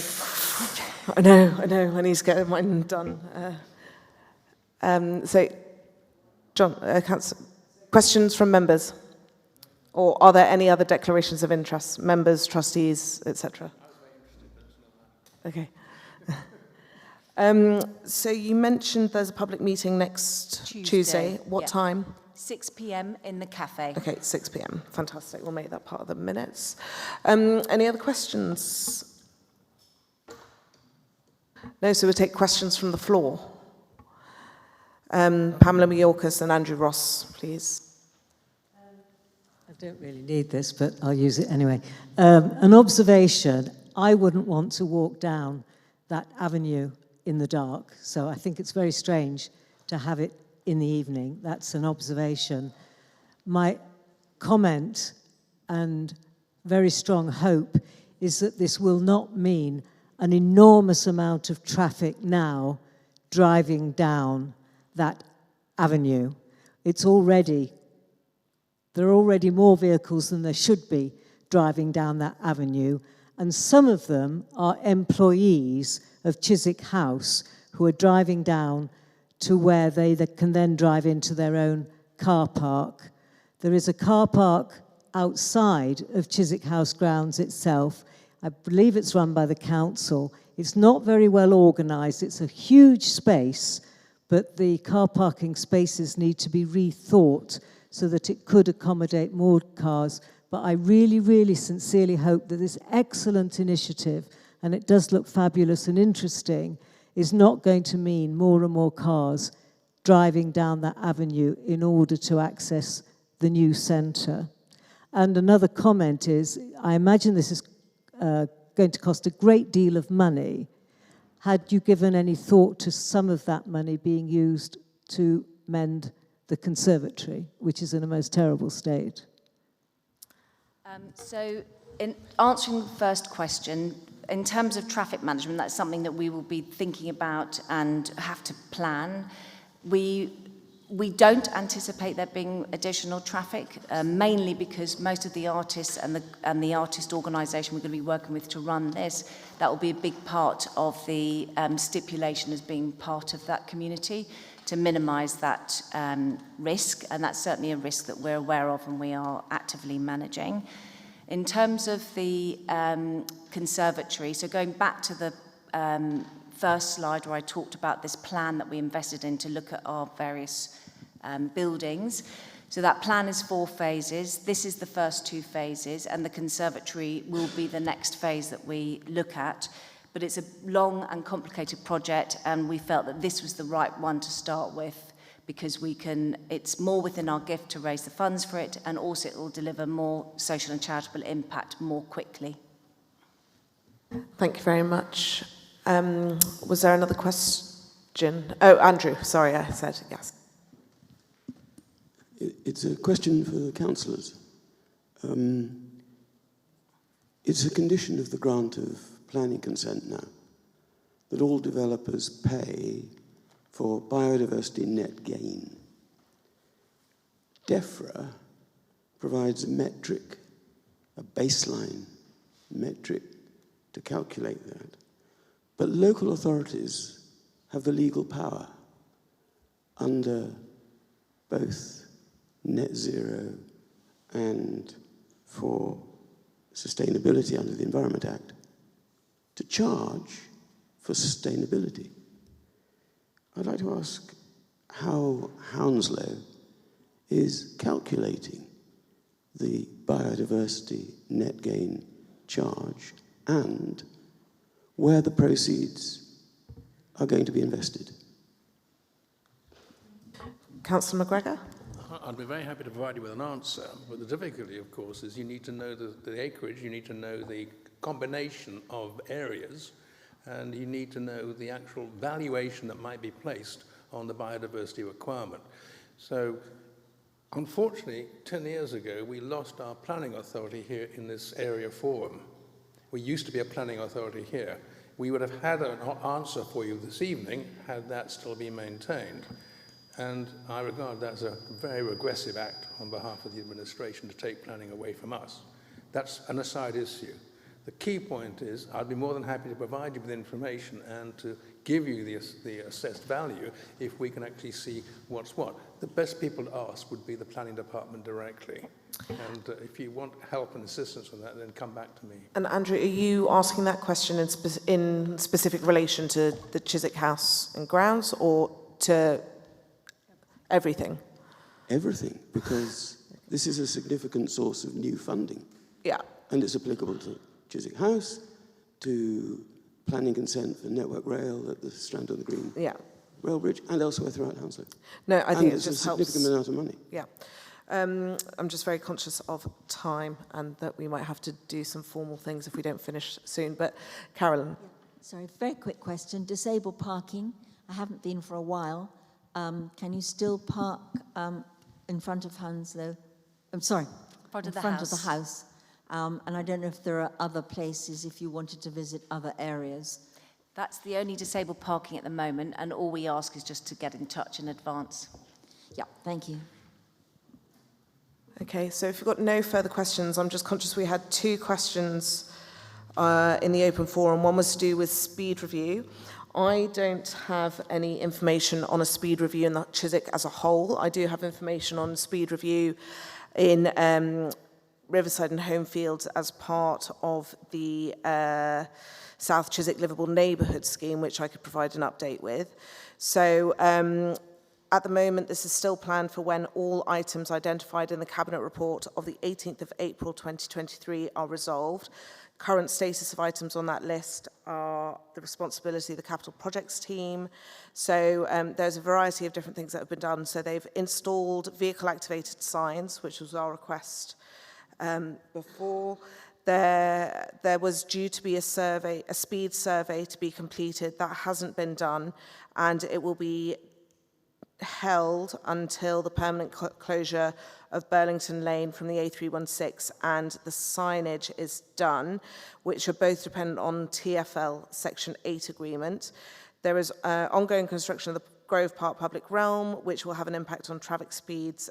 So that's going to be one of the contributing factors. And so that's where we are with that at the moment, but I don't have any other updates from the rest of the area. And then, just a quick question for you all. How many people here found out about the meeting via the leaflet through their doors? Okay, fantastic. Thank you very much. So unless there's are there any other open forum questions at this time? Yes? Can I ask about the building that is happening right opposite the town hall? Then there is a Essex Place on that area. What's happening to the parking to the alley? There was some business parking there. What's happening to them? I will refer to the ward councillors. Joe, Ranjit, Ron, do you have an update? Okay, I'll leave it with Councillor Biddulph. So I didn't know there had been any change. If you would like me to ask about it and find out, I certainly will. So you mean that you used to be able to park, but you can't now because the road is closed, and it's closed for... After opening? Yes. When they're going to be open and what's happening? Is there still going to be some parking area for the resident, for business, or...? I don't think that there was going to be a change, but let me check and I'll let you know. Yeah.